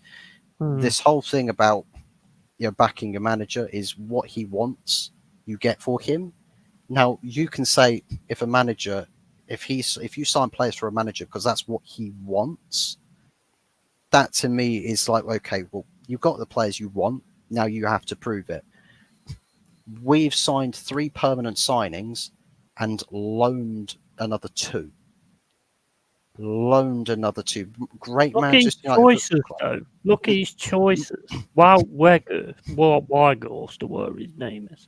Well, about Weghorst, but that's the thing. Manchester United had money to spend in that January, but because of, as I've said to Wolf already, the policy of let's FFP, right? We'll plaster everything with FFP and sell to buy. Well, you've absolutely sold your story down the river with how you've handled this summer. Because you said sell to buy before a penny was spent. You spent, with £15 million coming in, 180. We had the stories coming out saying, well, you haven't even got 120 to spend. You've barely got 100. Okay, so where's the 80 million come from then? Yeah. I mean, the money that was always there, but you wanted to sell the story that you've got a new policy of not overpaying for players. So you thought you'd cover your asses with sell to buy and FFP and financial troubles so you can keep money aside, but push forward a policy with the fans and say, that's why we can't sign this player. That's why we can't sign this player. Oh, that's why we can't sell this player. Look at his wages. Look at all of this. Well, I thought you brought in a new no dickheads policy when you sacked Ronaldo. I thought everyone was wage capped. I thought that was going to help get rid of players. But that didn't happen, did it? So, well, Arsenal have a similar squad problem, though, don't they? In terms of, because of they've not been able to get rid of said excess, they've never been truly able to upgrade the rest of the squad. And I think that's where you two have the parallels, because they tried to clear out people like Eddie and Nketiah, and you guys have tried to clear out people like Scott McTominay and all them lot. Let's be honest, the only player you sold you could have used, man, like Fred, you could have actually used him. It's funny that you brought up Scott McTominay with the conversation about both teams are asking too much for these shit players, basically. Scott McTominay is on one of the smallest wages at the club. Oh, I don't doubt. It's not for me, it's not about his wages, it's about the quality of player. Like you've got, like you said earlier about when you said about the selling options, we had to get rid of A, B, and C. Yeah. But realistically, in a business sense or a footballing sense, however you want to break it, if you know A is better than B and C, and you have to be stuck with at least one of them, you'd want to be stuck with the better out of the 3, wouldn't you? Of course. And that's kind of why I'm feeling what Yeti said about your sacrifice. And even though you're not actually improving the squad or making money, which was your gripe as a fan would come from, obviously, naturally, because what the fuck are you doing to my team? You're making it generally worse while making less and spending less. So like it's a full pants down job. Where I suppose we're different in terms of Forest and Chelsea. If we don't mind splashing quite a few bits of, because we're not spending. Okay. I know we spent the like Buster Bank or Cancelo, but realistically, our spending hasn't been too different for Forest. It was 32 for people like Jackson. Another 15 for Chuamenka, all those sort of players. None of them were signing monster deals. The only one that really was Cancelo, and that was because fucking Liverpool helped push up the price by another 15. Because that's what I love about Liverpool fans. They try and rub it, oh, you got a 15 million pound, 1,000 million, whatever it was, flop. And I'm like, motherfucker, you're the reason why we paid that. And it's just like, you know what I mean? Like, if you guys have got that many, what? Like, how are you laughing at me for spending 5 mil than what you would have spent? I suppose the parallel to that is like the Man City Arsenal endeavours with the Declan Rice. Like the stories of like, oh well, Arsenal they're playing around with bids. Man City go in and like, oh we'll pay this. We'll pay £100 million for Declan Rice, and then Arsenal go, all right then, we'll pay it off. Like that's exactly what Liverpool were like with Cancelo. You because the difference between it was like we all knew Arsenal had money to spend. We just didn't know how far in the owners were going to go.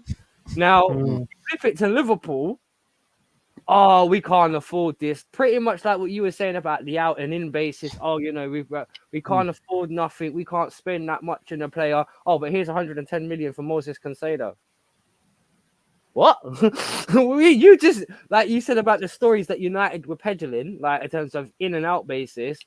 Obviously, like Liverpool, because we haven't got a lot of money, we're going to have to do things on a tight sort of basis. And then you whop out 110 million on a player, then still spend whatever else on like man's like Gravenberch and Endo. But at the same time, you're trying to push the narrative that you don't have no money. It's like, do you take complete dickheads or what? Because realistically, that's half the reason why they spend 18 on Endo. That guy wasn't rated more than about 7 or 8 million. It's just because they knew they could get a little bit more for him. Yeah. And that's kind of like the precedent Liverpool have kind of set for themselves that they always label Chelsea with, that they didn't quite realize. You're now paying inflated prices. Because you've pushed one narrative, and now you're like, but with the Declan Rice thing, though, what you said about City, I find it intriguing that a lot of people are hinging Rodri for City. I've had a lot of Arsenal fans say, "Oh, if Rodri's not playing, we can beat them." Hang on a minute, Calvin Phillips and Bernardo Silva and them at least work in the midfield, and you guys are probably going to be rolling with Havertz, Rice, and Odegaard. Now I know just from watching Lens in the middle of the week, 2 of them will vanish. And I 100%. I don't know if and then he doesn't play in the kind of game like that. Yeah, I'm not going to go into the whole how each squad's managed. That's why I've asked you guys here. But I do think right now, a lot of the big teams have so many problems that are similar and stupid, I might add.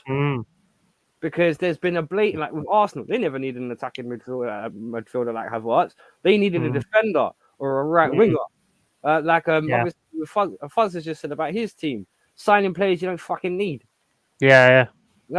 What was the point in all of this when you knew there was blatantly bad gaping holes that needed to be fixed? I think the way that transfers are done are more like how, I don't mean to be rude when I say it, it's getting more like how America is with like franchises. Yeah. If you know what I'm saying. I'm buying this guy because he could be worth to the team, not just on the field, but maybe commercially as well. Yeah, definitely. And that's wrong because any fan will want to see results on the pitch first.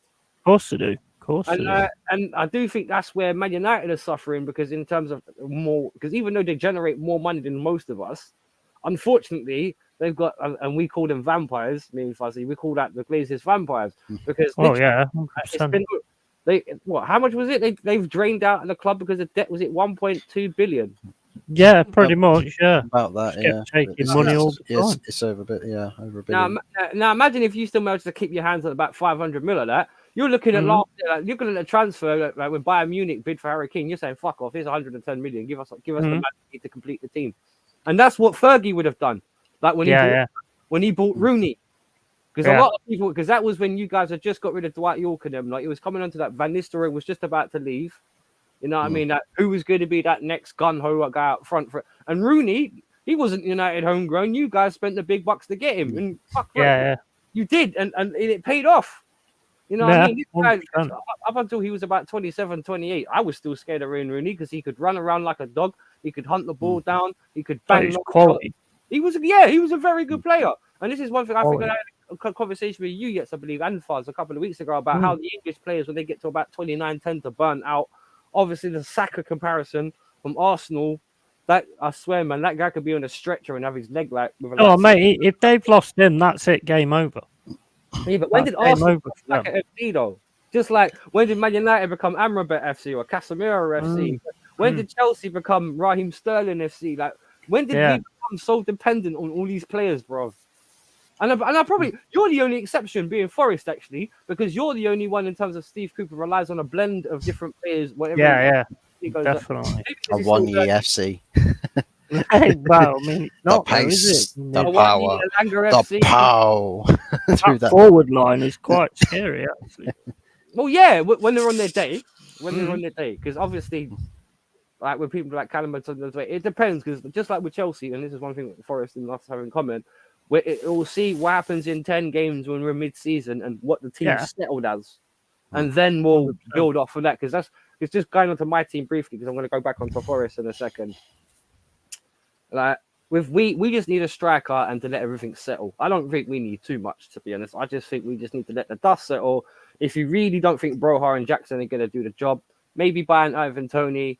I personally would rather someone who's maybe a bit younger, because I know Tony's a good player, but he's one of those ones where just about everyone will be going for him.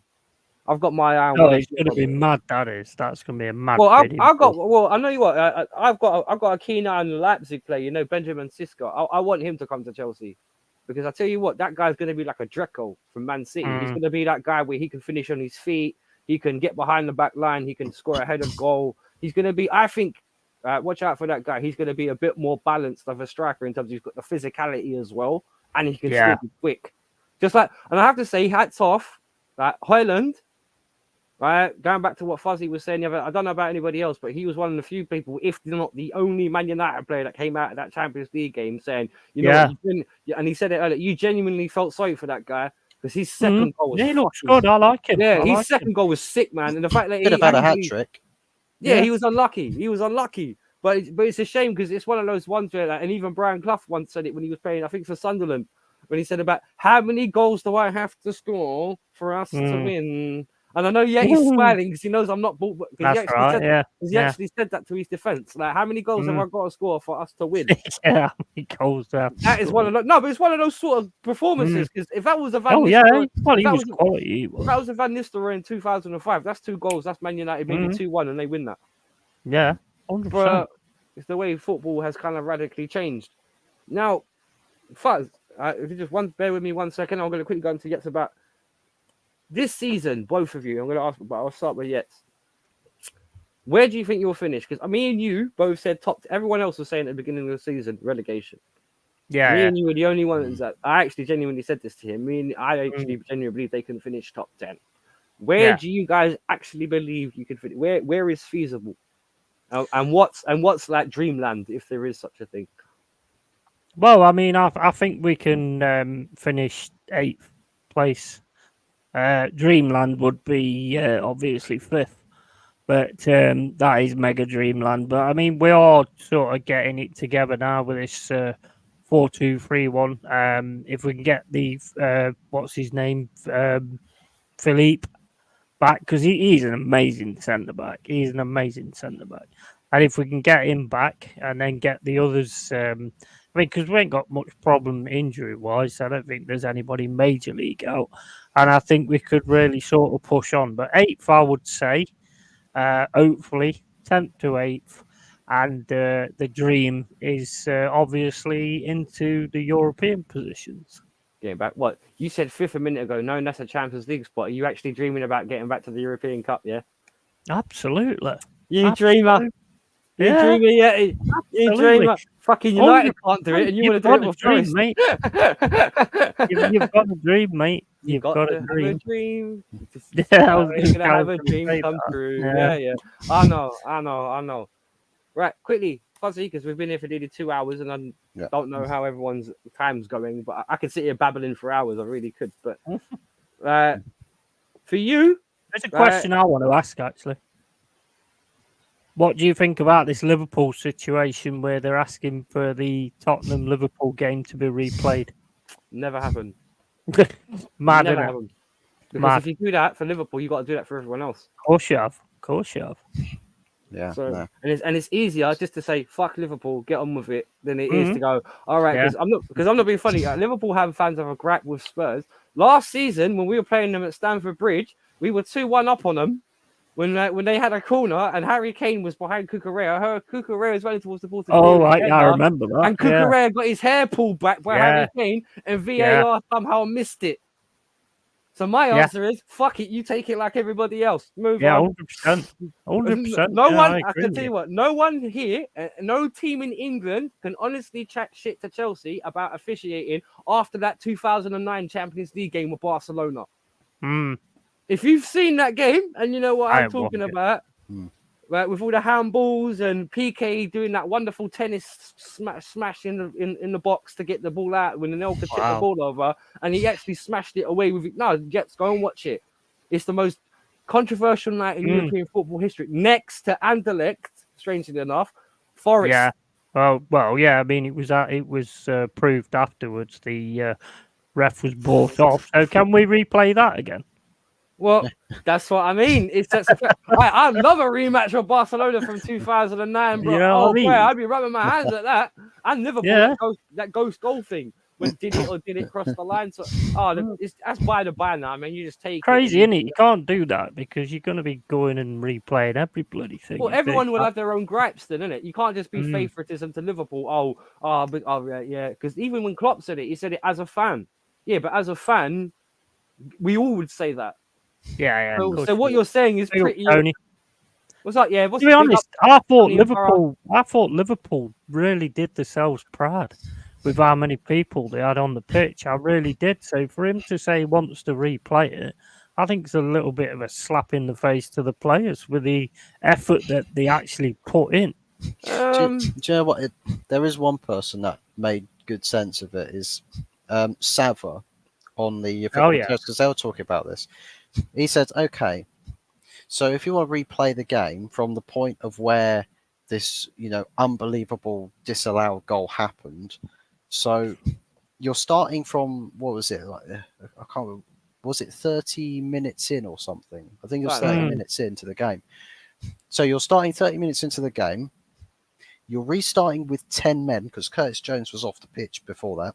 Yeah. So you're playing a 10 versus 11. Are you sure about that? It's like people say, "Oh, we want replays." Right. Oh, to be honest, Tottenham had no idea, and Tottenham was running out of ideas when there was 10 against 11. So, I mean, I think the reason he's saying that is because he knows that Tottenham ain't that great against 10 men. Tottenham, I think we can also have your hand on heart that Tottenham against 8 men look very bang average, and it sums up their bang averageness when realistically, if Matip uses his right foot instead of his left, that's cleared and it doesn't ricochet, because that's the thing, it's just basic. If you put your foot out like that, it goes off and goes that. You put your foot out like that, it goes ping.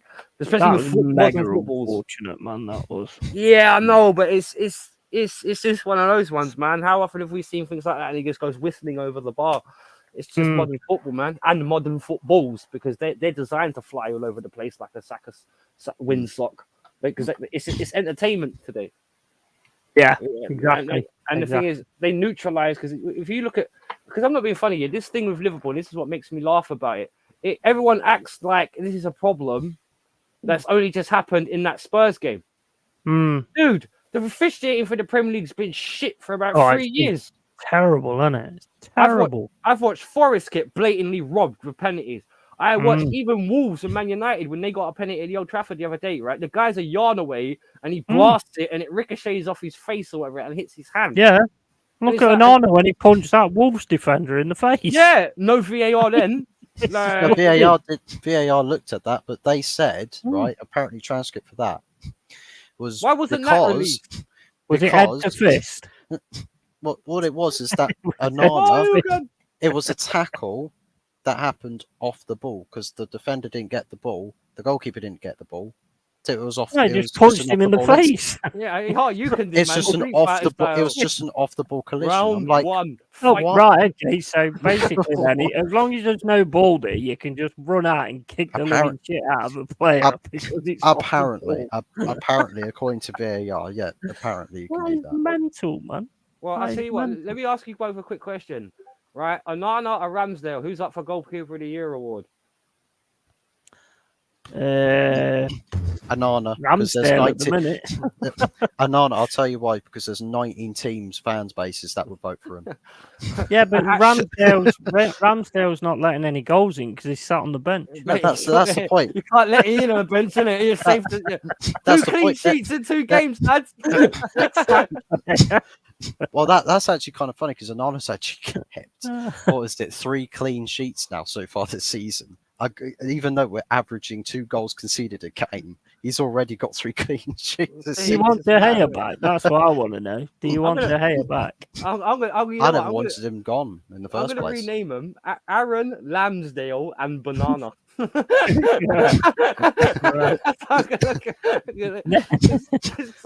Yeah, It feels that way, man. crazy, man. Right. But yeah, so like you still never answered my question, Fuzzy. Where do you think you'll end up? You asked me. Well, I think did I'll ask end you, up- but you kind of like you were speaking so elegant and freely. I didn't want to. You kind of. No, you didn't ask me the question. You asked Yeti the question. We went. I into asked you different as Yeah, well. you did actually. Yeah. Well, no, he said because I'm gonna ask the both conversation the same didn't come to me at the question. time. And then he Conversation asked didn't come me to and me then at the it time. was on to you. Where do you think? And then you started talking about other things and bringing in Liverpool, whether they should get a replay. Play or Oh not? no, Yeah, oh, no, wait, that was me. Never that- mind. that was you. So yeah. yeah, so that's your fault. Yeti. Your It's fault. the Yeah, Yeti's sit down. Sit down. Anyways. Yeti out. Yeah. Bin. Where do I think we're going to finish? Oh fuck me! I was saying No, thank you. to be honest. Before United a ball's turned up an kicked, interim manager. before Just say before a ball's 20th. kicked, Relegation. Back to the before a 80s ball's for you. kicked, before a ball's kicked, I predicted 3rd or 2nd. Before a ball's kicked, And now? 3rd or 2nd. I Well, mean, before a bloody ball's hell, kicked, there's you can punch someone in the face, apparently. If we knew that, then we'd be thinking, Round we'd be chanting, we'd be setting up boxing rings in the Old Trafford pitch. But to be honest, Probably lose them as well. to be honest, it's I don't know because this is it's like we'll lose. I'm not confident to winning any games right now. I'm not confident to winning anything because look at the way in which we lose games. Right? If this team's trying, I can probably put a marker roughly, but because we just don't know what's going to happen with this team, whether they win a game or they will just completely collapse Yeah, I hear you. and lose games in terrible fashion. If I was going to say let's live in a world where it's like, well, we've got this unpredictable United, let's say it favour if I'd be a glass half full type United fan, I'll probably say somewhere maybe 6th or 7th. What? No Europe. Well, that's Europa or Conference League, isn't it? Yeah. No, well, I was just saying, which one would you aim for though? Hmm. Well, as high as up the table as we can go. Yeah, but For realistically, me, Yeah.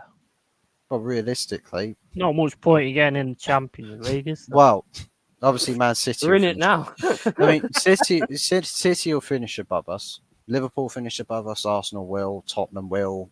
Aston Villa will. Brighton will. So there's 6 teams already. Mm. Well, you That guys I are not could too finish far off Newcastle as well, because they had a bit of a poor start, and everyone's still touting Newcastle up to be this machine now. 3 weeks ago, they weren't saying the same shit, but that's only I've always said it, mate. I've always said because it. it's their 2 games in Europe yet. That's what the flat has to deceive. But everyone I still said it at can't the get start of going the in. season, mate, that they want to watch, and I think now that they're on it, and now they've done that, they're going to have massive confidence now. Mm. Well, now you've mentioned it, yeah, Newcastle will finish above us. So that's 7. Chelsea probably will as Fuck, well. we're probably Too 7. early Well, to tell. We're Forest. gathering confidence. And Burnley. You're getting relegated. I hope you don't I'm like Luton. I'm, You're yeah, getting we're relegated. getting You're relegated. going Yeah. down. You're going Okay. down. Luton's going to finish above you. Oh, Luton, we love Ev- you. So yeah, everybody finished it. Sheffield United. Joe, I was actually saying that to my dad. I was saying that to my dad about Luton. It's like, We're listen, going to finish if above we, United. well, no, when we go in to the international break, Yeah. if we lose against Brentford and Luton were to win their game, they would be sat. What is it? Where are they? 4 points. So they'd be sat 2 point? No, 3 points behind us. I think it was. Mm. Is that right? 4, 5, 6, 7. No, 2 points behind us. So Luton Town, the team that everyone touted to have a worse season on record than Derby County did when they amassed 11 points, Hmm. would be what 2 You points can behind smile, Manchester Yeti. You can United. smile. I know you hate Derby. You can smile. They've got to get over 11. Everybody's got to get over 11. No, but it's because it's Derby and you hate them. Oh, yeah, 100%. They've got to keep that record. Got to keep that record. But hang on. But on that though, Might on even throw the game to one of them just so they can have the 11 points. but hang on. But on your game at the weekend, Fuzz. On Yeah. your game at the weekend, who have you got? You said you got Brentford. You got Brentford, and obviously Uh-huh. Forest have got Palace, right? Crystal Palace, yeah. Yeah, right. Now let me just quickly ask you because it's coming up in nearly a 2 hour. Even though I loved it and I can carry on going, because I could do that list of late show with the Wolf. But in your real, like, what do you think? Give me a score prediction. What do you think the score is going to be against Palace? Sorry, Brentford. Against Palace, I think we both can score goals, so I think it'd be. I'm going to go 3-2 to us. All right. Is it away or at home? It's away, I think. I believe it's away. All right. It's going to be a tough. It's going to be a tough one. Yeah, that's going to be a battle one. That one is. Yeah, exactly. bet- I will say 3-2. What Yeah. about your view on the United game? What do you think the United score will be? And I'll come to Fuzzy, and then you can. And we've got. But I'll ask you on the Chelsea game as well. But obviously, United Brentford. Brentford 3-1. all right. What about Chelsea? Chelsea, who you playing? Burnley away. Burnley away. Burnley. Oh, Burnley 8. Burnley. Burnley 8. Yeah, Chelsea Burnley. 0. Yeah. Is that Mudryk getting all goals? No, Yeah, he said. Yeah. I think you. He's at Stamford Bridge as well. Yeah, No, it's No. away. he's away, is it?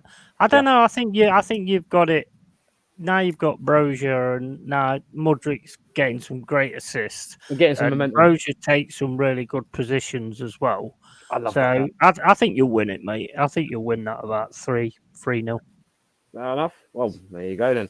Well done. Yeah, you get a star badge for this conversation. All right. To you, Fuzzy Wuzzy. All right. First of all, your own game. How do you think you're going to do against Brentford? Well, Ten Hag, to actually get something out of this game, is going to need to make a shit ton of changes to his team. For a guy that plays more the stubborn card than the card to actually changing things to actually find something that works better than what is not working currently, I've got to say that it's not. This is not a game where you fix things. And for me, I mean, Brentford haven't actually played a solid game at Old Trafford yet. I think that this will probably be a game that they will get. We'll give it to them. We'll give it to them. We'll give the game control, all of this to Brentford. So for me, as it stands, we're probably looking at a 2-1, forever. a 2-1 Well, sort of result. I was going to mention that. Yeah, just one sec. Go on, Fuzzy. Finish what you're saying about the Man United game, please. But yeah, I feel like that this is going to be definitely a game for Brentford to probably a game that invites Brentford to come out to play. And I think if they do that, then United, they're not going to get any respite after losing the way we did to Galatasaray, but also the Palace defeat before that. I mean, it's just typical United. You just don't want Yeah, to repeat itself. It's probably going to go that way. It's probably going to go towards go the way of Brentford. Right. Before I ask you about the other games, one sec. Guna Forever. I hear what you're saying. if you ever need to talk to someone, me or Yeti, like you can find obviously Yeti when he shouts out his channel, and obviously myself. If you want to speak on Instagram, you can follow the link through my YouTube channel. It's directly there. Give me a message. I don't want me to interrupt Fuzzy while you were saying that, but obviously with such a big show being done about it earlier on, again, big up Yeti for that. I want to like Jez as well. that's what I messaged Jez and privately messaged him, but like he's going through some different kind of because he's personally attached to that situation, and I'm not. So I'm just gonna. I said, well done, big up to him for doing that. Obviously, it must have been hard because you could see it was hard physically. It was hard for it because he was going red all the time. So I can only imagine he was trying not to cry or get angry. I'm not sure, but because it was. It was emotional. It was emotional. Yeah, I know that, mate. So yeah, if you want to talk to any of us, Schooner Forever or me, you can obviously get in. If you ever want to come on the show as well with me, because I'm always looking for football conversation. I've never been any different with anybody else, regardless of club.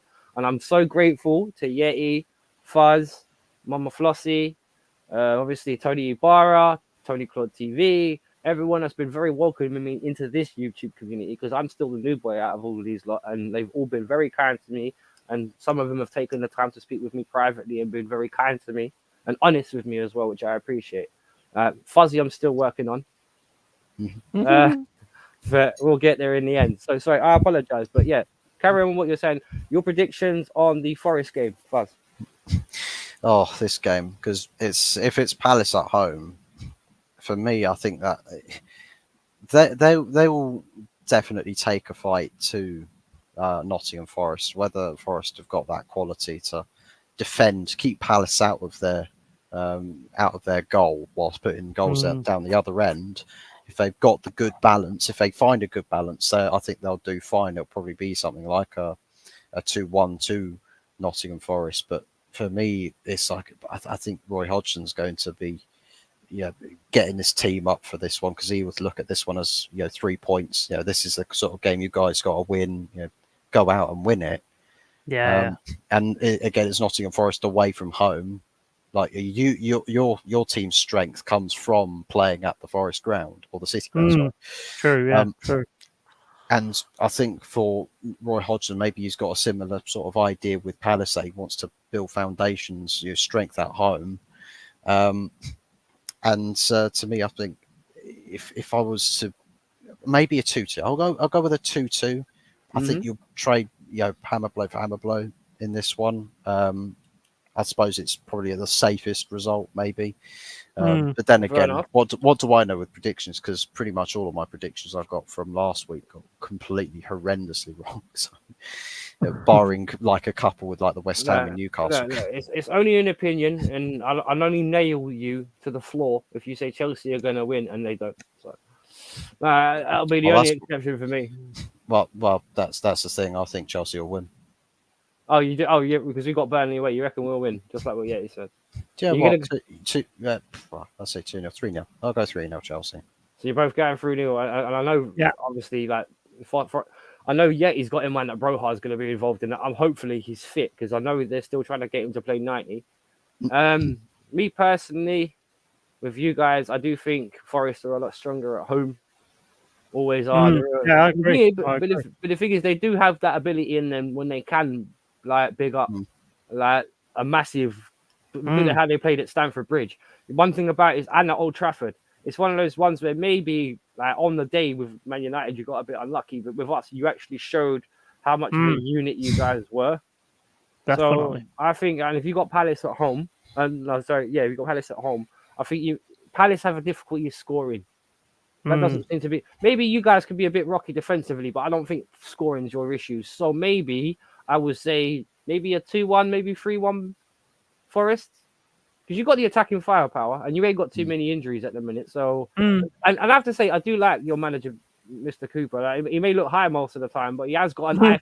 He knows what's going on the pitch. So big respect to him, and he knows how to adapt to certain teams. The only team I can actually say that he didn't really adapt to that well was Arsenal. Yeah, I mean, but again, you've got that handball from Declan Rice at the end that we didn't get a penalty from. I mean, if Klopp's going to have his game back, then we'll have that back as well. Well, that's what I said about setting a dangerous precedent. Crazy, mate. But yeah, United. Hoyland, is he fit still? Hoyland is, yeah. Yeah, well, hang on. I know that dude. I know. Guna forever. This is something like talk to us, one of us privately about that dude, because this what you're saying to us deserves a one-to-one conversation, and not with three guys in the middle of a stream trying to like go back to it to make. Come and talk to one of us privately, dude. And if you want to come Yeah, on to man. one of our shows Respect, afterwards, dude. Respect. we'll come on. I'll come on with you. I'm pretty sure Yeti will come on with you if you feel like they need to come out with this and speak about it. But doing it in the comment section in the middle of a 3-man stream is not clever because we can't give it the full attention it deserves. So so if you want, just message me on Insta, message Yeti on Insta, and we'll tackle this with you, brother. Honestly, because it must be fuckery. Someone's racially abusing your daughter.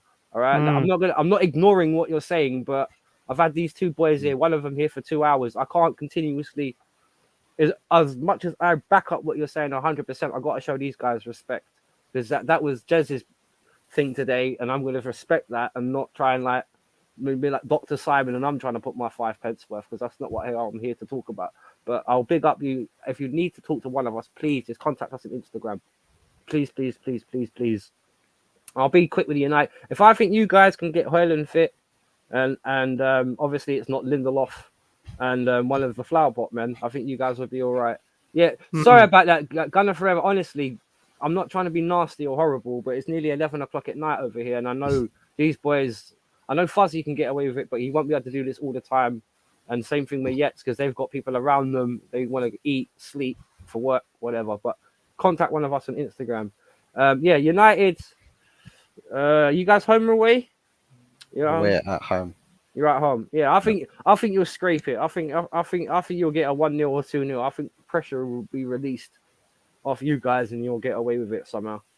But in terms of us, as long as we can start getting, one thing I have to say, big shout out to Cole Palmer as a Chelsea player. I tell you what, has anyone else noticed how much of a difference that guy makes when he goes from the right and drifts into the center of the pitch? Because if you look at Broha's goal, who sets him up? Yeah. I've always liked him actually. I think we've actually quietly got a little bit of a good player because he's like what Kai Havertz should be because he's got a similar sort of frame to what Kai Havertz has, but he actually gets about the pitch. He doesn't give the ball away. So hopefully, maybe I'll go 2-1 Chelsea against Burnley away. I'm not as confident as you boys are. As in we're going to polish them outright because we've still got a weakened defense. I like Diaz. He's getting better and better. I think Colwell. I actually prefer Colwell at left back. Did anyone see the way he was playing at left back the other day when he was doing floated balls and everything like that? I was like, I think. I do like Colwell as well.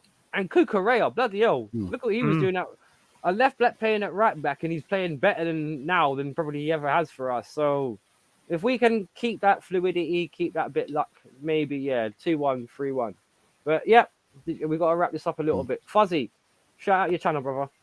Yep, so HotFuzz44OG on YouTube. Just sort of do your previews, match reviews on United games, as painful as those are nowadays. Other than that, just talk about all other topics United. Your chilled fuzzy chats on various evenings, either in stream form or video form, because sometimes I'll be on other people's shows. I'll aim to put out content earlier in the day. But it's just quite a relaxed sort of approach to things. No crazy raving or starting fights or having a 10-man panel and getting everyone just shouting and fighting each other. It's quite relaxed, quite easygoing, and all of that good stuff. And you'll see various folks, various familiar faces featuring on the channel as well, and on the road to 200 subscribers. So do be sure to subscribe. Nice one, man. And also you can find me on Instagram, same handle as my YouTube. I've got my Instagram account linked in my YouTube homepage. So if you do search up my channel, you'll find a link to my Instagram there. If not, you can search me up at HotFuzz44OG. Same logo as you find on my YouTube. Easy to find. Yes, shout out your channel, brother. Right, okay. Well, cheers for having me in the Wolf Den. It's been the first time and I've enjoyed it a lot. And yeah, hopefully you both have. Come back soon, man. yeah, 100%. And Brothers, man. Una forever, mate. You know, we're always here, man. If you need us, we'll try and help you through. I'll probably do a stream tomorrow. So if you want to come into the chat, and I'll try and sort of help you out with the things. Same as with Instagram, Long Haired Yeti. You know, you could always hit me up on there, or Facebook, Long Haired Yeti. Twitter, I'm called the Joker. So I don't have my actual Long Haired Yeti name on that. So you can always hit me up on any of them platforms. Basically, I'll have a watch along on Saturday for the Palace game, and other than that, just talking Forest, doing gaming System Shock. I'm about to start. Probably might even play some of that Neverwinter Nights on stream as well, because I'm really into that, and that's quite an old game, which is really fun. So yeah, hit me up, man. If you need any help, I've already got someone in Instagram now asking me if I can help them out with certain things. So yeah, if anybody wants any help with that kind of thing, just let me know. One thing I will say to you is, back in the day when I used to struggle with depression and things like that, I was put on loads of antidepressants. I stopped taking them because there wasn't doing much good for me. And the thing that really pulled me out of it and put me where I am now was exercise and meditation. That did the absolute world for me. Absolute world. And it's healthy as well, and it don't get you addicted to something that's not really a cure. It's just a suppression. That's all it is. But yeah, Long Haired Yeti's Cave. Sorry? You search for your inner peace. Yeah, exactly. Yeah. You'll need it, man. Yeah, well, I mean, my inner peace is in my underpants, but I mean, that's a total different story. Right. His now an outer piece. Right, okay, so I've lost where I was now. Yeah, Long Haired Yeti's Cave, which I might be changing to just Yeti's Cave soon, because, drop the long haired thing. But, yeah, hit me up, man. Awesome. Just come and chat. Don't need to sub. Just come and chat. Right. Well, I do obviously, Yeti was saying about a stream tomorrow, maybe. I was thinking about the same thing, because there was one thing I want to quickly announce, that over the next coming weeks, I want to start doing a regular podcast with these two gentlemen called the Wild Ones Podcast, where we just sit there and have a general chit chat. Obviously, the den, I'm looking for more specific conversation, because obviously today, Yeti was able to jump on it. The boards were more, and obviously Fuzzy has a lot to say about his board, but obviously we're looking for more general conversation like the Yay, boards. So yeah, washboards, all that kind of thing. But yeah, as I said, keep an eye out for that, because hopefully these boys will. Obviously, it is his first time, and I hope he's enjoyed it, because obviously he's someone I've got immense respect for. I've spoken a lot with, and I've got many much of time for. So yeah, on you mate. No, there's no doubt, man. Like you said, like this guy, I'm telling you, this guy, instead of just believing what he saw, he actually came and spoke to me about it. We had a good conversation. Hopefully, his mind's not been changed since, and fucking massive respects, because that goes on to what we were saying about you need to talk about your problems, and we're talking about that in Jez's stream. How much more worse would it have been if he'd not said anything to me?